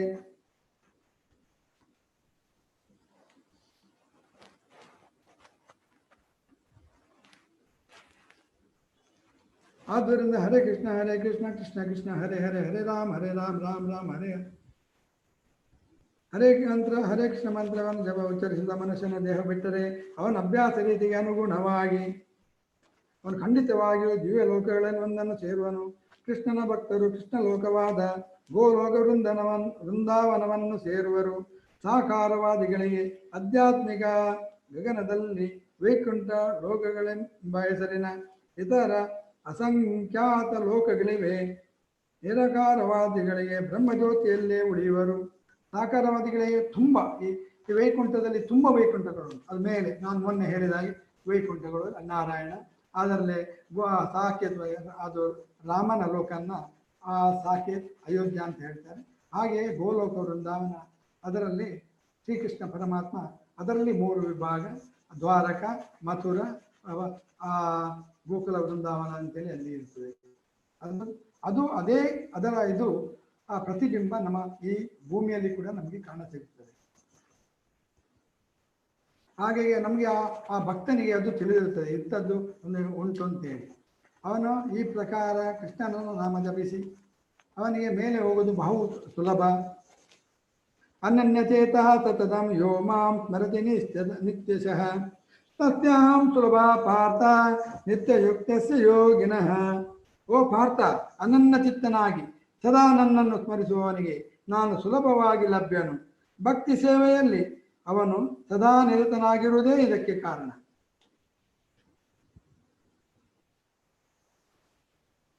ಮಾಮುಪೇತ್ಯ ಪುನರ್ಜನ್ಮ ದುಃಖಾಲಯಂ ಅಶಾಶ್ವತಂ ನಾಪ್ನುವಂತೆ ಮಹಾತ್ಮಾನಃ ಸಂಸಿದ್ಧಿಂ ಪರಮಾಂ ಗತಾಃ.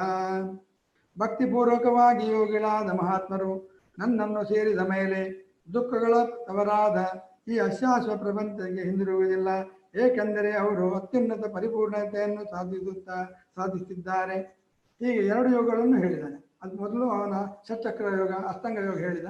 ಆಮೇಲೆ ಈಗ ಅದರಲ್ಲಿ ಭಾರಿ ಕಷ್ಟ. ಮತ್ತೆ ಕೊನೆಗೆ ಅದರಲ್ಲಿ ಎಲ್ಲಿಯಾದರೂ ಈ ಸತ್ಯೋಗ ಮೇಲೆ ಕುಂಡಲಿ ಹಾಕಿ ಎದ್ದು ಮೇಲೆ ಬರೆದಿದ್ದರೆ ಮತ್ತೆ ಕೊನೆಗೆ ನೀವು ಕೇಳಿರ್ಬೋದು, ಎಲ್ಲ ಈ ಮಠಗಳಲ್ಲಿ ಕೆಲವು ಸಲ ಆ ಸ್ವಾಮಿಗಳ ಅಲ್ಲಿ ದೇಹ ಹೋಗದಿದೆ ಒಂದು ತೆಂಗಿನ ತೆಗೆತ್ತಲೆಗೆ ಒಂದು ಬಡಿತಾರೆ ಅದನ್ನು. ಆಗ ಅದರಲ್ಲಿ ಅವರ ಆತ್ಮ ಹೋಗ್ತದೆ ಅಂತ ಹೇಳ್ತಾರೆ ಕೊನೆಗೆ. ಆದರೆ ಭಕ್ತಿ ಯೋಗದಲ್ಲಿ ಹಾಗೆ ಅಲ್ಲ. ಅದನ್ನು ಜಪಿಸಿ ಯಾವ ಟೈಮ್ ಆಗಲಿ, ಯಾವ ಕಾಲವಾಗಲಿ, ಎಲ್ಲಿ ದೇಶ ಕಾಲ ಪಾತ್ರ ಅಂತ ಇಲ್ಲ. ಎಷ್ಟು ಹೊತ್ತಿ ಸತ್ತರು, ಎಲ್ಲಿ ಸತ್ತರು, ಅವನು ಆಕ್ಸಿಡೆಂಟ್ ಆಗಿ ಸತ್ತರು, ಎಲ್ಲಿ ಸತ್ತರು ಕೂಡ ಅವನ ಪ್ರಜ್ಞೆ ಯಾವಾಗಲೂ ಕೃಷ್ಣ ಪ್ರಜ್ಞೆಯಲ್ಲಿ ಇರುವುದರಿಂದ ಅವನು ಯಾವ ಸತ್ತರೂ ಕೂಡ ಅವು ಭಗವಂತನ ಕಡೆಗೇ ಹೋಗುತ್ತಾನೆ ಎಂದು ಶ್ರೀಕೃಷ್ಣ ಪರಮಾತ್ಮ ಹೇಳ್ತಾನೆ. ಭಕ್ತಿಪೂರ್ವಕ ಯೋಗಿಗಳಾದ ಮಹಾತ್ಮರು ತನ್ನನ್ನು ಸೇರಿದ ಮೇಲೆ ದುಃಖಗಳ ತವರಾದ ಈ ಆಶ್ವಾಸ ಪ್ರಪಂಚಕ್ಕೆ ಹಿಂದಿರುವುದಿಲ್ಲ. ಏಕೆಂದರೆ ಅವನು ಅತ್ಯುನ್ನತ ಪರಿಪೂರ್ಣತೆಯನ್ನು ಸಾಧಿಸುತ್ತಾರೆ.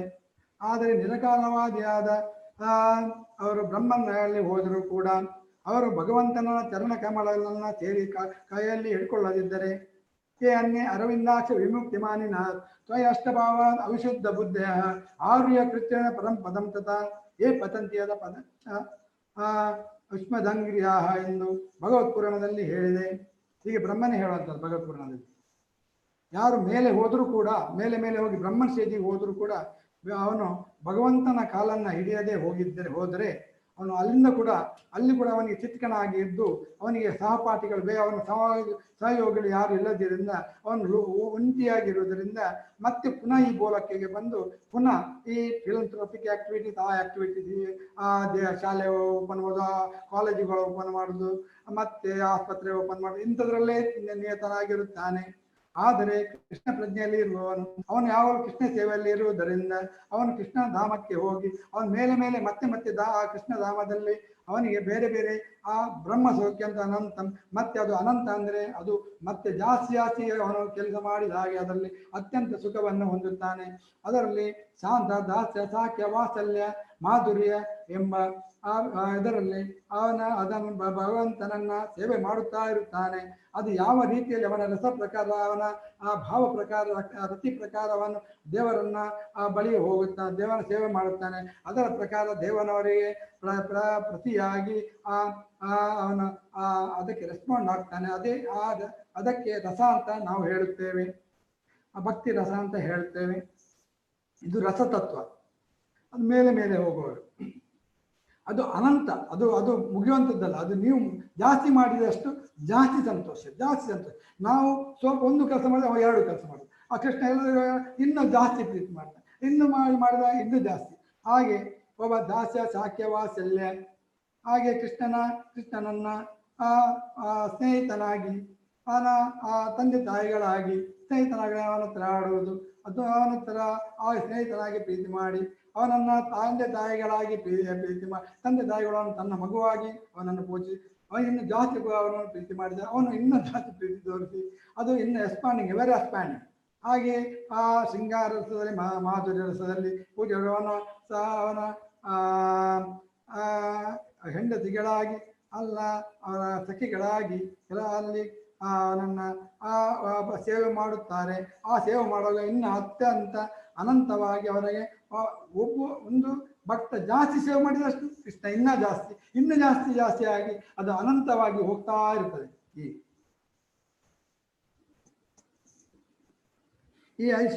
ಇದು ಏಕ ಅತ್ಯುನ್ನತ ಪರಿಪೂರ್ಣತೆಯನ್ನು ಸಾಧಿಸುತ್ತಾನೆ.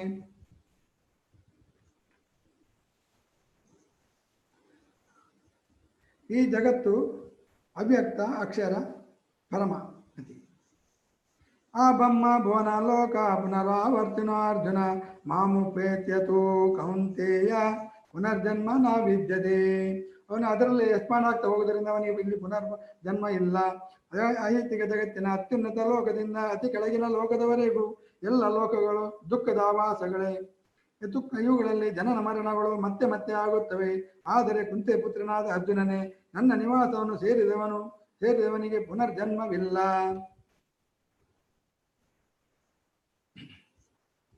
ಈ ಲೋಕವನ್ನು ಕೃಷ್ಣ ಅದಕ್ಕೆ ಒಂದು ಸರ್ಟಿಫಿಕೇಟ್ ಕೊಟ್ಟಿದ್ದಾನೆ. ದುಃಖಾಲಯ ಅಶ್ವಾಸತಮ ಅಂತ. ದುಃಖಾಲಯ ಈಗ ಔಷಧಾಲಯ, ಈ ಮೆಡಿಕಲ್ ಶಾಪ್ಗಳು ಇರ್ತವೆ. ಹಾಗೆ ಪುಸ್ತಕಾಲಯ, ಪುಸ್ತಕದ ಅಂಗಡಿ ಇರ್ತದೆ. ಇದು ದುಃಖದ ಆಲಯ. ಇಲ್ಲಿ ಇರುವವರೆಲ್ಲ ದುಃಖದಲ್ಲೇ ಇರುವುದು. ಪದಂ ಪದಂ ನಾಥೇಶಂ. ಇಲ್ಲಿ ಪ್ರತಿಯೊಂದು ಸ್ಟೆಪ್ ಕೂಡ ದುಃಖದಲ್ಲೇ ಇರುವಂಥದ್ದು. ನಾವು ಎಣಿಸೋದು ಮಾತ್ರ ಸುಖದಲ್ಲಿ ಅಂತೇಳಿ. ನಮಗೆ ಸ್ವಲ್ಪ ಜ್ವರ ಕಮ್ಮಿ ಆದ ಕೂಡ ನಾವು ಸುಖದಲ್ಲಿ ಇದ್ರು ಅಂತ ನಮ್ಗೆ ಕಾಣ್ತದೆ ಅಷ್ಟೇ. ಇದು ಇಲ್ಲಿ ಸುಖ ಇರಲಿಕ್ಕೆ ಸಾಧ್ಯನೇ ಇಲ್ಲ ಅಂತೇಳಿ ಪರಮಾತ್ಮ ಹೇಳ್ತಾನೆ. ಅದಕ್ಕೋಸ್ಕರ ಅದರಿಂದಾಗಿ ಆ ಬ್ರಹ್ಮ ಭುವನ ಲೋಕ ಪುನರಾವರ್ತಿನೋ ಅರ್ಜುನ ಮಾಮುಪೇತ್ಯತು ಕೌಂತೆಯ ಪುನರ್ಜನ್ಮ ನ ವಿದ್ಯತೆ. ಹಾಗೆ ಸಹಸ್ರಯುಗ ಪರ್ಯಂತಂ ಯದ್ ಬ್ರಹ್ಮಣೋ ವಿದುಹು. ಇನ್ನು ಅವನು ಈ ಭೌತಿಕ ಜಗತ್ತನ್ನ ಬಗ್ಗೆ ಬ್ರಹ್ಮ ಇದನ್ನು ಹೇಳ್ತಾನೆ. ರಾತ್ರಿ ಯುಗ ಸಹಸ್ರಾಂತಂ ದೇಹ ಅಹರೋತ್ರ ವಿದೋ ಜನ ಸಹಸ್ರಯುಗ ಪರ್ಯಂತಂ ಸಹಸ್ರಯುಗ ಪರ್ಯಂತಂ ಯದ್ ಬ್ರಹ್ಮಣೋ ವಿದೋ ರಾತ್ರಿಯುಗ ಸಹಸ್ರಾಂತಂ ದೇಹ ಅಹೋರಾತ್ರ ವಿದೋ ಜನ. ಮನುಷ್ಯರ ಲೆಕ್ಕದ ಪ್ರಕಾರ 1000 ಯುಗಗಳು ಸೇರಿ ಬ್ರಹ್ಮನ ಒಂದು ದಿನ. 1000 ಯುಗಗಳು ಸೇರಿದರೆ ಒಂದು ಬ್ರಹ್ಮನ ದಿನ. ಆದರೆ ಅವನ ಆಯುಷ್ಯ ಎಷ್ಟು? ಅವನಿಗೆ ಕೂಡ ಮೃತ್ಯು ಉಂಟು. ಅವನ ರಾತ್ರಿಗೂ ಅಷ್ಟೇ ಅವಧಿ.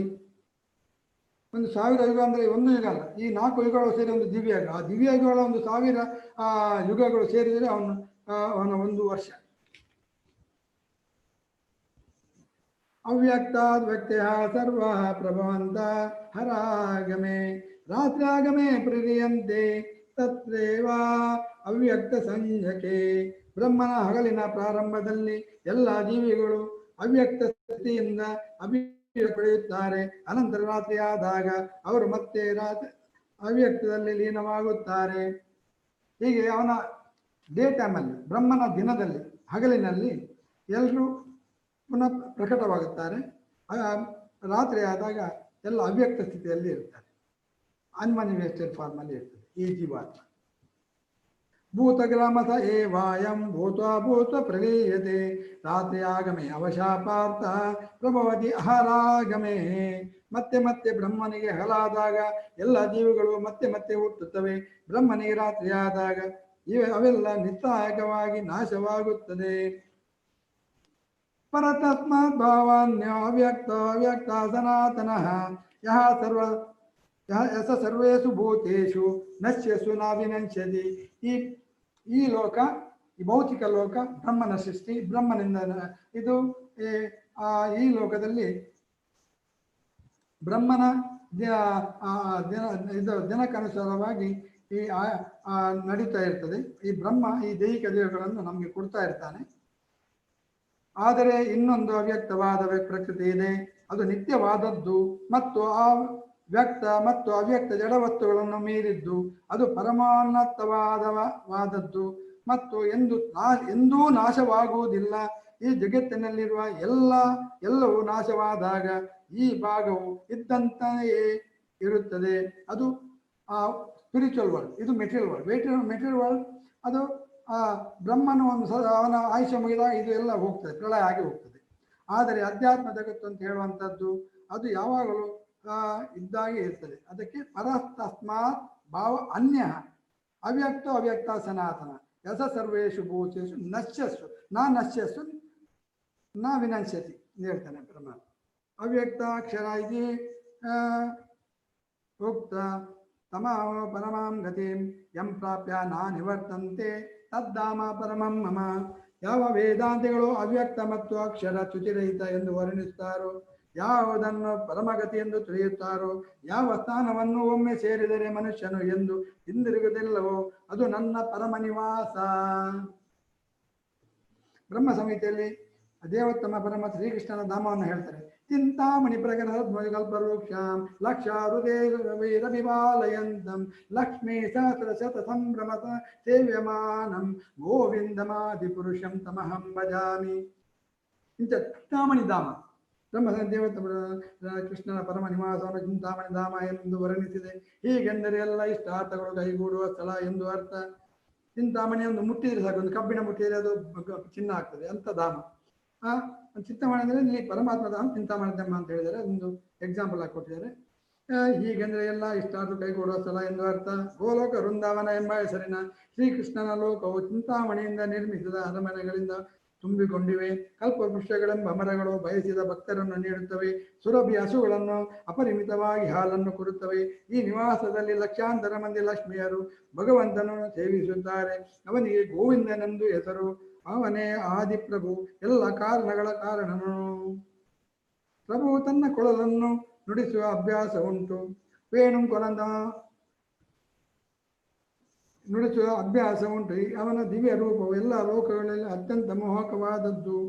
ಅವನ ಕಣ್ಣುಗಳು ತಾವರೆ ದಳಗಳಂತಿವೆ. ಅವನ ದೇಹವು ಬಣ್ಣವು ಮೇಘಗಳ ವರ್ಣದಂತಿದೆ. ಸಹಸ್ರಾರು ಮನ್ಮಥರ ರೂಪವನ್ನು ಮೀರಿಸುವ ಸೌಂದರ್ಯ ಅವನದು. ಆತನು ಹಳದಿ ಬಣ್ಣದ ಉಡುಪನ್ನು, ಕೊರಳಿನಲ್ಲಿ ಹಾರವನ್ನು, ಕೂದಲಲ್ಲಿ ನವಿಲುಗರಿಯನ್ನು ಧರಿಸಿರುತ್ತಾನೆ. ಗೋಲೋಕ ವೃಂದಾವನವು ಅಧ್ಯಾತ್ಮ ಜಗತ್ತಿನಲ್ಲಿ ಪರಮಚ್ಚ ಲೋಕ. ಭಗವದ್ಗೀತೆಯಲ್ಲಿ ಶ್ರೀಕೃಷ್ಣನು ತನ್ನ ಲೋಕದ ಒಂದು ಸೂಚನೆಯನ್ನಷ್ಟೇ ನೀಡಿದ್ದಾನೆ. ಬ್ರಹ್ಮ ಸಂಹಿತೆಯಲ್ಲಿ ವೇದದ ಒಂದು ಅಂಗ ಬ್ರಹ್ಮ ಸಂಹಿತ ವಿವರವಾಗಿ ವಿವರಣೆ ಇದೆ.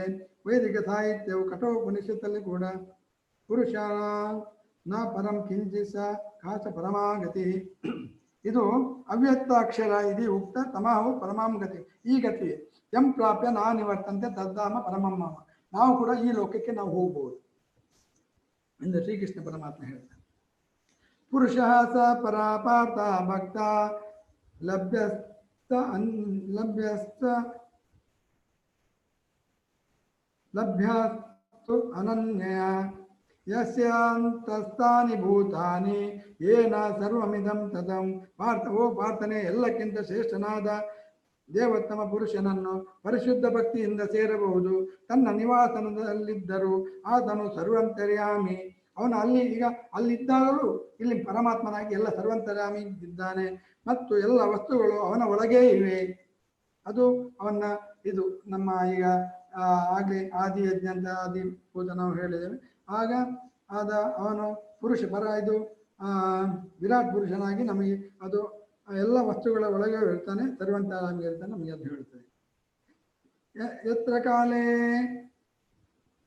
ತು ಅನಾವೃತ್ತಿಂ ಚೈವ ಯೋಗಿನಃ ಪ್ರಯಾತಯಾಂತಿ ತಂ ಕಾಲಂ ವಕ್ಷ್ಯಾಮಿ ಭರತರ್ಷಭ. ಭರತವಂಶದಲ್ಲಿ ಶ್ರೇಷ್ಠನಾದ ಅರ್ಜುನನೇ, ಯೋಗಿಯು ಜಗತ್ತು ಯಾವ ಸಮಯದಲ್ಲಿ ಬಿಟ್ಟರೆ ಹಿಂದಕ್ಕೆ ಬರುತ್ತಾನೆ ಬರುವುದಿಲ್ಲ ಎನ್ನುವುದನ್ನು ಈಗ ವಿವರಿಸುತ್ತೇನೆ. ಅಗ್ನೇರ್ಯೋಧೀರಃ ಶುಕ್ಲ ಷಣ್ಮಾಸ ಉತ್ತರಾಯಣಂ ತತ್ರ ಪ್ರಯಾತ ಗಚ್ಚಂತೆ ಬ್ರಹ್ಮವಿದೋ ಜನಾಃ. ಪರಬ್ರಹ್ಮನನ್ನು ಬಲ್ಲವರು ಅಗ್ನಿದೇವತೆಯ ಪ್ರಭಾವವಾದ ಕಾಲದಲ್ಲಿ, ಬೆಳಕಿನಲ್ಲಿ ಹಗಲು ಶುಭ ಕ್ಷಣದಲ್ಲಿ, ಶುಕ್ಲ ಪಕ್ಷದಲ್ಲಿ, ಉತ್ತರಾಯಣದ 6 ಮಾಸಗಳಲ್ಲಿ ಈ ಜಗತ್ತನ್ನು ಬಿಟ್ಟು ಪರಬ್ರಹ್ಮನನ್ನು ಸೇರುತ್ತಾರೆ. ಧೂಮೋ ರಾತ್ರಿ ತಥಾ ಕೃಷ್ಣ ಷಣ್ಮಾಸ ದಕ್ಷಿಣಾಯನಂ ತತ್ರ ಚಂದ್ರಮಸಂ ಜ್ಯೋತಿ ಯೋಗಿ ಪ್ರಾಪ್ಯ ನಿವರ್ತದೆ. ಕಾಲದಲ್ಲಿ ರಾತ್ರಿಯಲ್ಲಿ ಕೃಷ್ಣ ಪಕ್ಷದಲ್ಲಿ ದಕ್ಷಿಣಾಯನದ 6 ತಿಂಗಳಲ್ಲಿ ಮರಣ ಹೊಂದುವ ಯೋಗಿಯು ಚಂದ್ರಲೋಕವನ್ನು ಸೇರುತ್ತಾನೆ, ಆದರೆ ಮತ್ತೆ ಅಲ್ಲಿಂದ ಹಿಂದೆ ಬರುತ್ತಾನೆ. ಅದಕ್ಕೋಸ್ಕರ ನೀವು ಕೇಳುವ ಮಹಾಭಾರತ ಈಗಾಗಲೇ ನೀವು ಸೀರಿಯಲ್ ನೋಡಿರ್ಬೋದು. ಅದರಲ್ಲಿ ಭೀಷ್ಮ ಪಿತಾಮಹನು ಉತ್ತರಾಯಣದವರೆಗೆ ಅಲ್ಲಿ ಕುರುಕ್ಷೇತ್ರದಲ್ಲಿ ಅಲ್ಲೇ ಮಲಗಿರುತ್ತಾನೆ. ಉತ್ತರಾಯಣ ಬರೋ ತನಕ ಉತ್ತರಾಯಣದಲ್ಲಿ ಹೋದವರು ಈ ಜಗತ್ತನ್ನು ಬಿಟ್ಟು ಪರಬ್ರಹ್ಮನನ್ನು ಸೇರಬಹುದು. ದೇಹ ಬಿಟ್ಟರೆ ಪರಮಾತ್ಮನ ಸೇರ್ಲಿಕ್ಕೆ ಆಗ್ತದೆ. ಆದರೆ ಅದೇ ದಕ್ಷಿಣಾಯನದಲ್ಲಿ ದೇಹ ಬಿಟ್ಟವ ಚಂದ್ರದ ಲೋಕಕ್ಕೆ ಹೋಗ್ತಾರೆ. ಚಂದ್ರಮಸಂ ಯೋಗಿ ಜ್ಯೋತಿರ್ಯೋಗಿ ಪ್ರಾಪ್ಯ ಮತ್ತೆ ಅಲ್ಲಿಂದ ಪುನಃ ಹಿಂದೆ ಬರ್ತಾರೆ. ಇದು ಚಂದ್ರಲೋಕ ಅಂತ ಹೇಳೋದು ಒಂದು ಈ ಮೆಟೀರಿಯಲ್ ಒಳ್ಳೆಲ್ಲ ಇರುವಂಥದ್ದು. ಅಲ್ಲಿಂದ ಪುನಃ ಅವನು ಹಿಂದೆ ಬರಲೇಬೇಕಾಗ್ತದೆ. ಸ್ವರ್ಗದಾಗಿ ಹೋದೊಂದು ಸ್ವರ್ಗಲೋಕ. ಶುಕ್ಲ ಕೃಷ್ಣೇ ಗತಿ ಹೇತೆ ಜಗತ ಶಾಶ್ವತೆ ಮತೆ ಏಕಯಾಯಾತಿ ಅನಾವೃತ್ತಿಂ ಅನ್ಯಯ ಆವರ್ತದೆ ಪುನಃ. ವೇದಿಕ ಅಭಿಪ್ರಾಯದಂತೆ ಈ ಜಗತ್ತನ್ನು ಬಿಡಲು 2 ರೀತಿಗಳಿವೆ. ಒಂದು ಬೆಳಕಿನಲ್ಲಿ, ಎರಡನೆಯದು ಕತ್ತಲೆಯಲ್ಲಿ. ಬೆಳಕಿನಲ್ಲಿ ನಿರ್ಗಮಿಸುವವನು ಹಿಂದಕ್ಕೆ ಬರುವುದಿಲ್ಲ, ಆದರೆ ಕತ್ತಲೆಯಲ್ಲಿ ನಿರ್ಗಮಿಸುವವನು ಹಿಂದಕ್ಕೆ ಬರುತ್ತಾನೆ. ನೈತೆ ಸ್ಮೃತಿ ಪಾರ್ಥ ಜಾನನ್ ಯೋಗಿ ಮುಹ್ಯತಿ ಕಶ್ಚನ ತಸ್ಮಾತ್ ಸರ್ವೇಷು ಕಾಲೇಷು ಯೋಗಯುಕ್ತ ಭವ ಅರ್ಜುನ. ಅರ್ಜುನ, ಭಕ್ತರಿಗೆ ಈ ಮಾರ್ಗ ತಿಳಿದಿದ್ದರೂ ಅವರು ಗೊಂದಲಕ್ಕೀಡಾಗುವುದಿಲ್ಲ. ಆದುದರಿಂದ ಸದಾ ಯೋಗಯುಕ್ತನಾಗಿರು. ನೀನು ಯೋಗಯುಕ್ತನಾಗಿ ನೀನು ನಿನ್ನ ಕೆಲಸ ಮಾಡು, ನೀನು ಯುದ್ಧ ಮಾಡೋದಕ್ಕೆ ಅವನನ್ನು ಹೇಳ್ತಾ ಇರ್ತಾನೆ. ಇಲ್ಲಿ ಐಹಿಕ ಜಗತ್ತು ಬಿಡುವಾಗ ಬೆಳಕಿನಲ್ಲಿ ಬಿಟ್ಟರೆ ಹಿಂದೆ ಬರುವುದಿಲ್ಲ, ಕತ್ತಲಲ್ಲಿ ಇದು ಬಿಟ್ಟರೆ ಅಂದರೆ ಉತ್ತರಾಯಣದಲ್ಲಿ ಬಿಟ್ಟರೆ ಅವನು ವೈಕುಂಠಕ್ಕೆ ಹೋಗ್ತಾನೆ. ಅದು ದಕ್ಷಿಣದಲ್ಲಿ ಬಿಟ್ಟರೆ ಯೋಗಿ ಮಾತ್ರ. ಇದು ಖಾಲಿ ಮನುಷ್ಯ ಅಲ್ಲ, ಯೋಗಿಗಳು. ಅದು ಚಂದ್ರಮಾಸದಲ್ಲಿ ಇದು ದಕ್ಷಿಣ ದೇಹ ಬಿಟ್ಟರೆ ಅವು ಪುನಃ ಕೆಳಗೆ ಬರುತ್ತಾನೆ ಅಂತ ಹೇಳ್ತಾ ಪರಮಾತ್ಮ ಹೇಳ್ತಾನೆ. ಆದರೆ ಈ ಭಕ್ತರುಗಳಿಗೆ ಇದು ಅನ್ಯಾಯ ಆಗುವುದಿಲ್ಲ. ಯಾಕಂದರೆ ಅವು ಸದಾ ಎಷ್ಟು ಹೊತ್ತಿಗೆ ಸಾಲಿ, ಬೆಳಗ್ಗೆ ಆಗಲಿ, ಸಾಯಿ ರಾತ್ರಿ ಆಗಲಿ, ಎಷ್ಟು ಉತ್ತರಾಯಣ ಆಗಲಿ, ದಕ್ಷಿಣ ಆಗಲಿ, ಎಷ್ಟು ಹೊತ್ತು ಆಕ್ಸಿಡೆಂಟಲ್ ಆಗಲಿ, ಯಾವುದ್ರಲ್ಲಿ ಹತ್ತರೂ ಕೂಡ ಎಷ್ಟು ಹೊತ್ತಿಗೂ ದೇವನನ್ನು ನೆನೆಯುತ್ತಿರುವುದರಿಂದ ಮಾಪಿ ಪರಭಾವಂ ತ್ಯಜಂತೆ ಕಲಾಂ ತಮ್ಮ ಸದಾ ಸದ್ಭಾವ ಅವರು ಎಷ್ಟೊತ್ತು ಕೃಷ್ಣನ ಇದರಲ್ಲೇ ಅವರು ಯೋಚಿಸುತ್ತಿರುವುದರಿಂದ ಅವರು ಕೃಷ್ಣನ ವೈಕುಂಠಕ್ಕೆ ಸೀದಾ ಹೋಗ್ತಾರೆ. ಅವರಿಗೆ ಈ ಕಾಲಗಳ ಇಂಥ ಯೋಗಗಳ ಕಷ್ಟಪಡುವಂಥ ಅವನಿಗೆ ಅಗತ್ಯ ಇರುವುದಿಲ್ಲ ಅಂತ ಶ್ರೀಕೃಷ್ಣ ಪರಮಾತ್ಮ. ವೇದೇಶು ಯಜ್ಞೇಶು ತಪಸ್ಸು ಚೈವ ದಾನೇಶು ಯತ್ ಪುಣ್ಯಫಲ ಪ್ರದಿಷ್ಟಂ ಅತ್ಯೇತಿ ತತ್ಸರ್ವಮಿದಂ ವಿದಿತ್ವ ಯೋಗಿ ಪರಂ ಸ್ನಾನಂ ಉಪೈತಿ ಜಾದ್ಯಂ. ಭಕ್ತಿಪೂರ್ವಕ ಸೇವೆಯ ಮಾರ್ಗವನ್ನು ಸ್ವೀಕರಿಸುವನು. ವೇದ ಅಧ್ಯಯನ, ಯಜ್ಞಗಳ ಆಚರಣೆ, ದಾನ ಮಾಡುವುದು ಮತ್ತು ತಾತ್ವಿಕ ಮತ್ತು ಕಾಮ್ಯ ಕರ್ಮಗಳಿಂದ ಬರುವ ಫಲಗಳನ್ನು ಕಳೆದುಕೊಳ್ಳಬೇಕಾಗಿಲ್ಲ. ಭಕ್ತಿ ಸೇವೆ ಮಾಡಿದರೆ ಸಾಕು, ಆತನು ಇವೆಲ್ಲವನ್ನು ಪಡೆಯುತ್ತಾನೆ ಮತ್ತು ಕಡೆಯಲ್ಲಿ ಪರಮ ಶಾಶ್ವತ ನಿವಾಸವನ್ನು ಸೇರುತ್ತಾನೆ. ಭಕ್ತನಿಗೆ ಅದು ಆಟೋಮೆಟಿಕ್ ಆಗಿ ಬರ್ತದೆ. 7 ಮತ್ತು 8ನೇ ಅಧ್ಯಾಯಗಳು ವಿಶೇಷವಾಗಿ ಕೃಷ್ಣ ಭಕ್ತಿ ಮತ್ತು ಭಕ್ತಿ ಸೇವೆಗಳನ್ನು ಕುರಿತವು. ಈ ಶ್ಲೋಕವು ಅಧ್ಯಯನ ಸಾರ ಸಂಗ್ರಹ. ಮನುಷ್ಯನು ಒಬ್ಬ ಗುರುವಿನ ಮಾರ್ಗದರ್ಶನದಲ್ಲಿ ವೇದ ಅಧ್ಯಯನ ಮಾಡಬೇಕು ಮತ್ತು ಗುರುವಿನ ರಕ್ಷಣೆಯಲ್ಲಿರುವಾಗ ಕಠಿಣ ವ್ರತಗಳನ್ನು ತಪಸ್ಸನ್ನು ಆಚರಿಸಬೇಕು. ಬ್ರಹ್ಮಚಾರಿಯು ಗುರುವಿನ ಮನೆಯಲ್ಲಿ ಸೇವಕನಂತೆ ಇರಬೇಕು. ಮತ್ತೆ ಮನೆಗೆ ಹೋಗಿ ಭಿಕ್ಷೆ ಬೇಡಿ ಗುರುವಿಗೆ ಒಪ್ಪಿಸಬೇಕು. ಗುರುವಿನ ಅಪ್ಪಣೆಯಂತೆ ಆತನ ಆಹಾರವನ್ನು ಸೇವಿಸುತ್ತಾನೆ.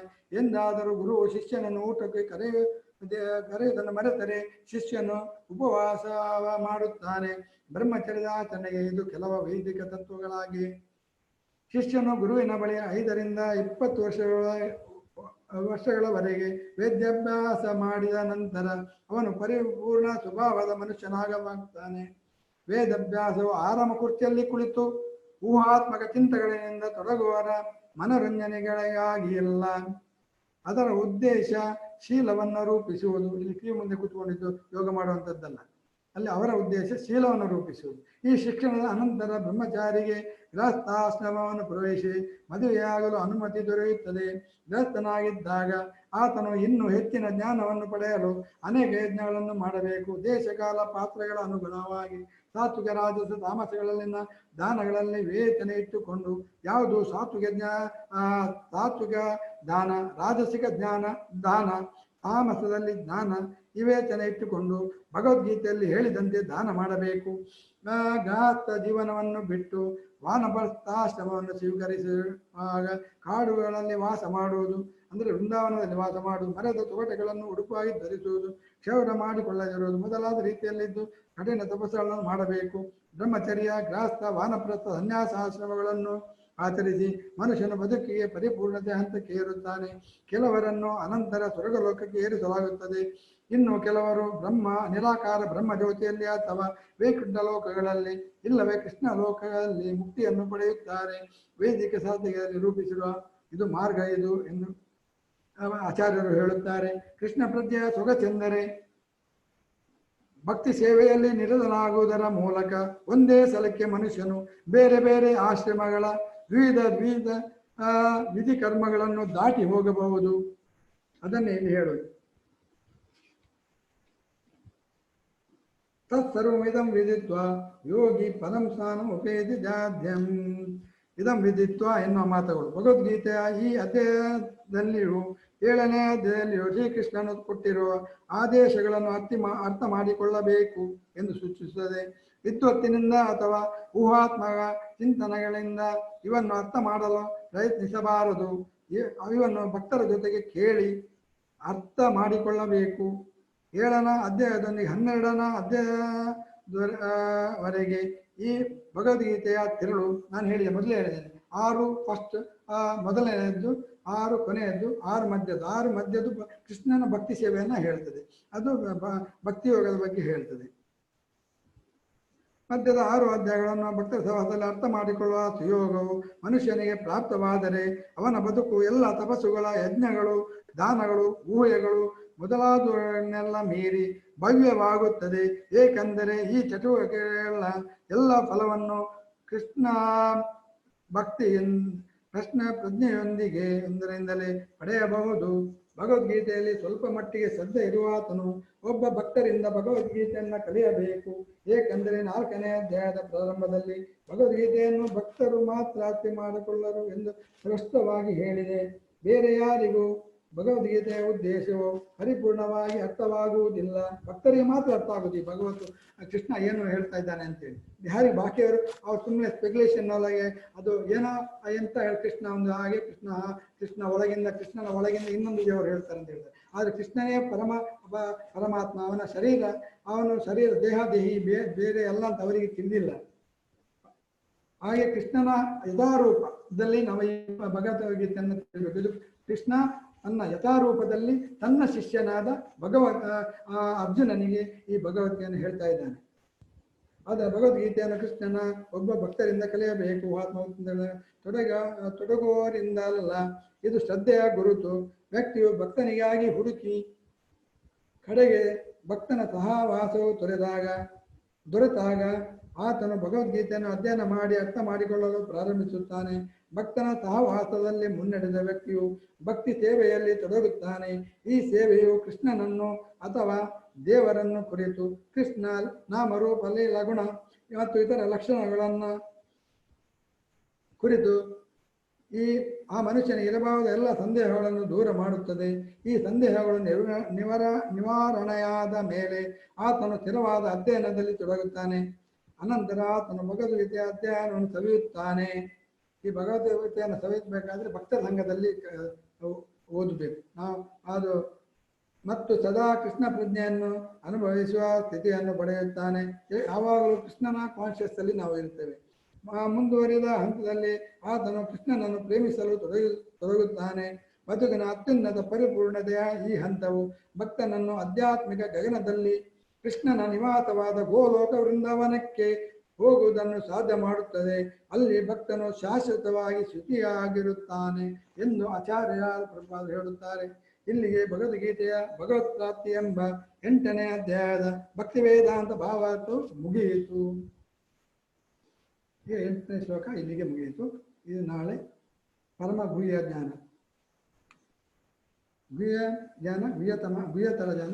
ಗುಹ್ಯತಮ ಜ್ಞಾನ ಅಂತ ಕೃಷ್ಣ ಒಂದೊಂದೇ ಇದರಲ್ಲಿ ಹೇಳ್ತಾನೆ. ಅದನ್ನ ಒಂದೊಂದೇ ಜ್ಞಾನವನ್ನು ಹೇಳ್ತಾ ಬರ್ತಾನೆ. ಗುಹ್ಯತಮ ಅದು ಇನ್ನು 9 ನಾಳೆ ಅದು ರಾಜವಿದ್ಯೆ, ರಾಜ್ಯ ಗುಹ್ಯ ಯೋಗ, ಪರಮ ಗುಹ್ಯ ಜ್ಞಾನ. ನಾಳೆ ಭಗವಂತ ಅದನ್ನು ಅರ್ಜುನನಿಗೆ ವಿವರಿಸ್ತಾರೆ. ಇವತ್ತು ನಾವು ಇಲ್ಲಿ ಮುಗಿಸ್ತಾ ಇದ್ದೇವೆ. ಏನಾದರೂ ಪ್ರಶ್ನೆ ಇದ್ದರೆ ನೀವು ಕೇಳಬಹುದು.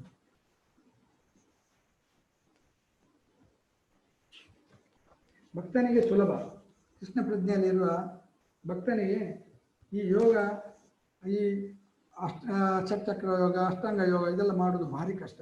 ಈ ಕಾಲಕ್ಕೆ ಮತ್ತು ಯಜ್ಞಗಳು ಮಾಡೋದು, ಅದಕ್ಕೆ ಬೇಕಾದ ಸಾಮಗ್ರಿಗಳು ಸಿಗುವುದಿಲ್ಲ, ಬೇಕಾದ ಬ್ರಾಹ್ಮಣರು ಇಲ್ಲ, ಬೇಕಾದ ಯೋಗಕ್ಕೆ ಬೇಕಾದ ಸ್ಥಳ ಕೂಡ ಇಲ್ಲ.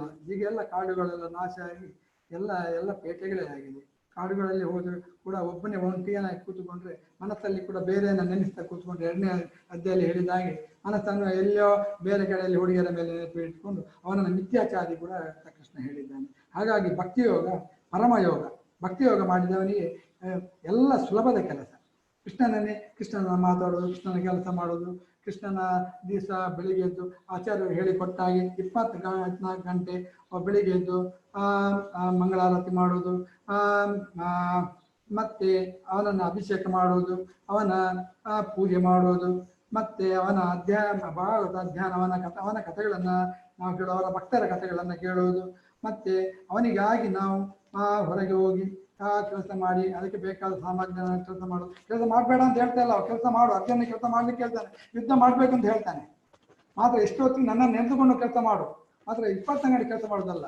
ಅದಕ್ಕೆ ಒಂದು ನಿರ್ದಿಷ್ಟ ಸಮಯದಲ್ಲಿ ಕೆಲಸ ಮಾಡಬೇಕು. ಈಗ ಯುದ್ಧದಲ್ಲಿ ಕ್ಷತ್ರಿಯ ಧರ್ಮ, ಅವನ ಧರ್ಮ ಪ್ರಕಾರ ಕೆಲಸ ಮಾಡಬೇಕು. ಬ್ರಾಹ್ಮಣ ಕೆಲಸ, ಕ್ಷತ್ರಿಯ ಕೆಲಸ. ಅರ್ಜುನನು ಕ್ಷತ್ರಿಯ, ಅವನ ಕ್ಷತ್ರಿಯ ಕೆಲಸವನ್ನ ಮಾಡಬೇಕು, ಅವನು ಯುದ್ಧ ಮಾಡಬೇಕು. ಆದರೆ ಅದೆಲ್ಲ ಜೊತೆಗೆ ಅವನು ಇದನ್ನೆಲ್ಲ ಇದು ಖಾಲಿ 45 ನಿಮಿಷದಲ್ಲಿ ಅವನು ಯುದ್ಧರಂಗದಲ್ಲಿ ಈ ಭಗವದ್ಗೀತೆಯನ್ನು ಅವನು 800 ಶ್ಲೋಕಗಳನ್ನು ಅರ್ಜುನನಿಗೆ ಹೇಳುತ್ತಾನೆ.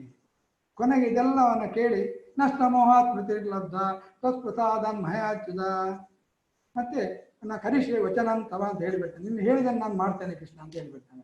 ಅದು ಮೊದಲು ಅವನು ಇದರಲ್ಲಿ ಸಂಶಯ ಹೇಳಿದ, ನಾನು ಹೇಗೆ ಯುದ್ಧ ಮಾಡಲಿ, ಹಾಗೆ ಯುದ್ಧ ಮಾಡಲಿ ಅಂತ ಹೇಳ್ತಾನೆ. ನನ್ನ ಗುರುಗಳು, ನನ್ನ ಬಾಂಧವರು, ಇವರನ್ನೆಲ್ಲ ಹೇಗೆ ಅವನನ್ನು ಈ ಎಲ್ಲ ಭೌತಿಕ ಇದರ ಮೇಲೆ ನೆಲೆಯಲ್ಲಿ ಮಾತಾಡ್ತಾನೆ.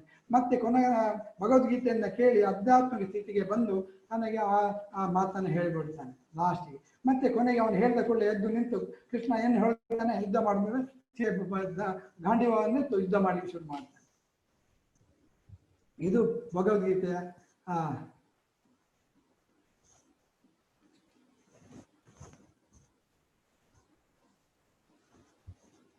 ಚಂದ. ಏನಾದ್ರು ಪ್ರಶ್ನೆ ಇದ್ದಾನೆ ಕೇಳಿ, ಇಲ್ಲದ್ರೆ ತುಂಬ ನಿಮ್ಮ ಟೈಮ್ ತುಂಬ ಹೆಚ್ಚು ತಗೊಂಡು ಬಂದಿದ್ದಾನೆ. ಸಾರಿ, ಕ್ವಶನ್ ಇದ್ರೆ ಕೇಳ್ಬೋದು.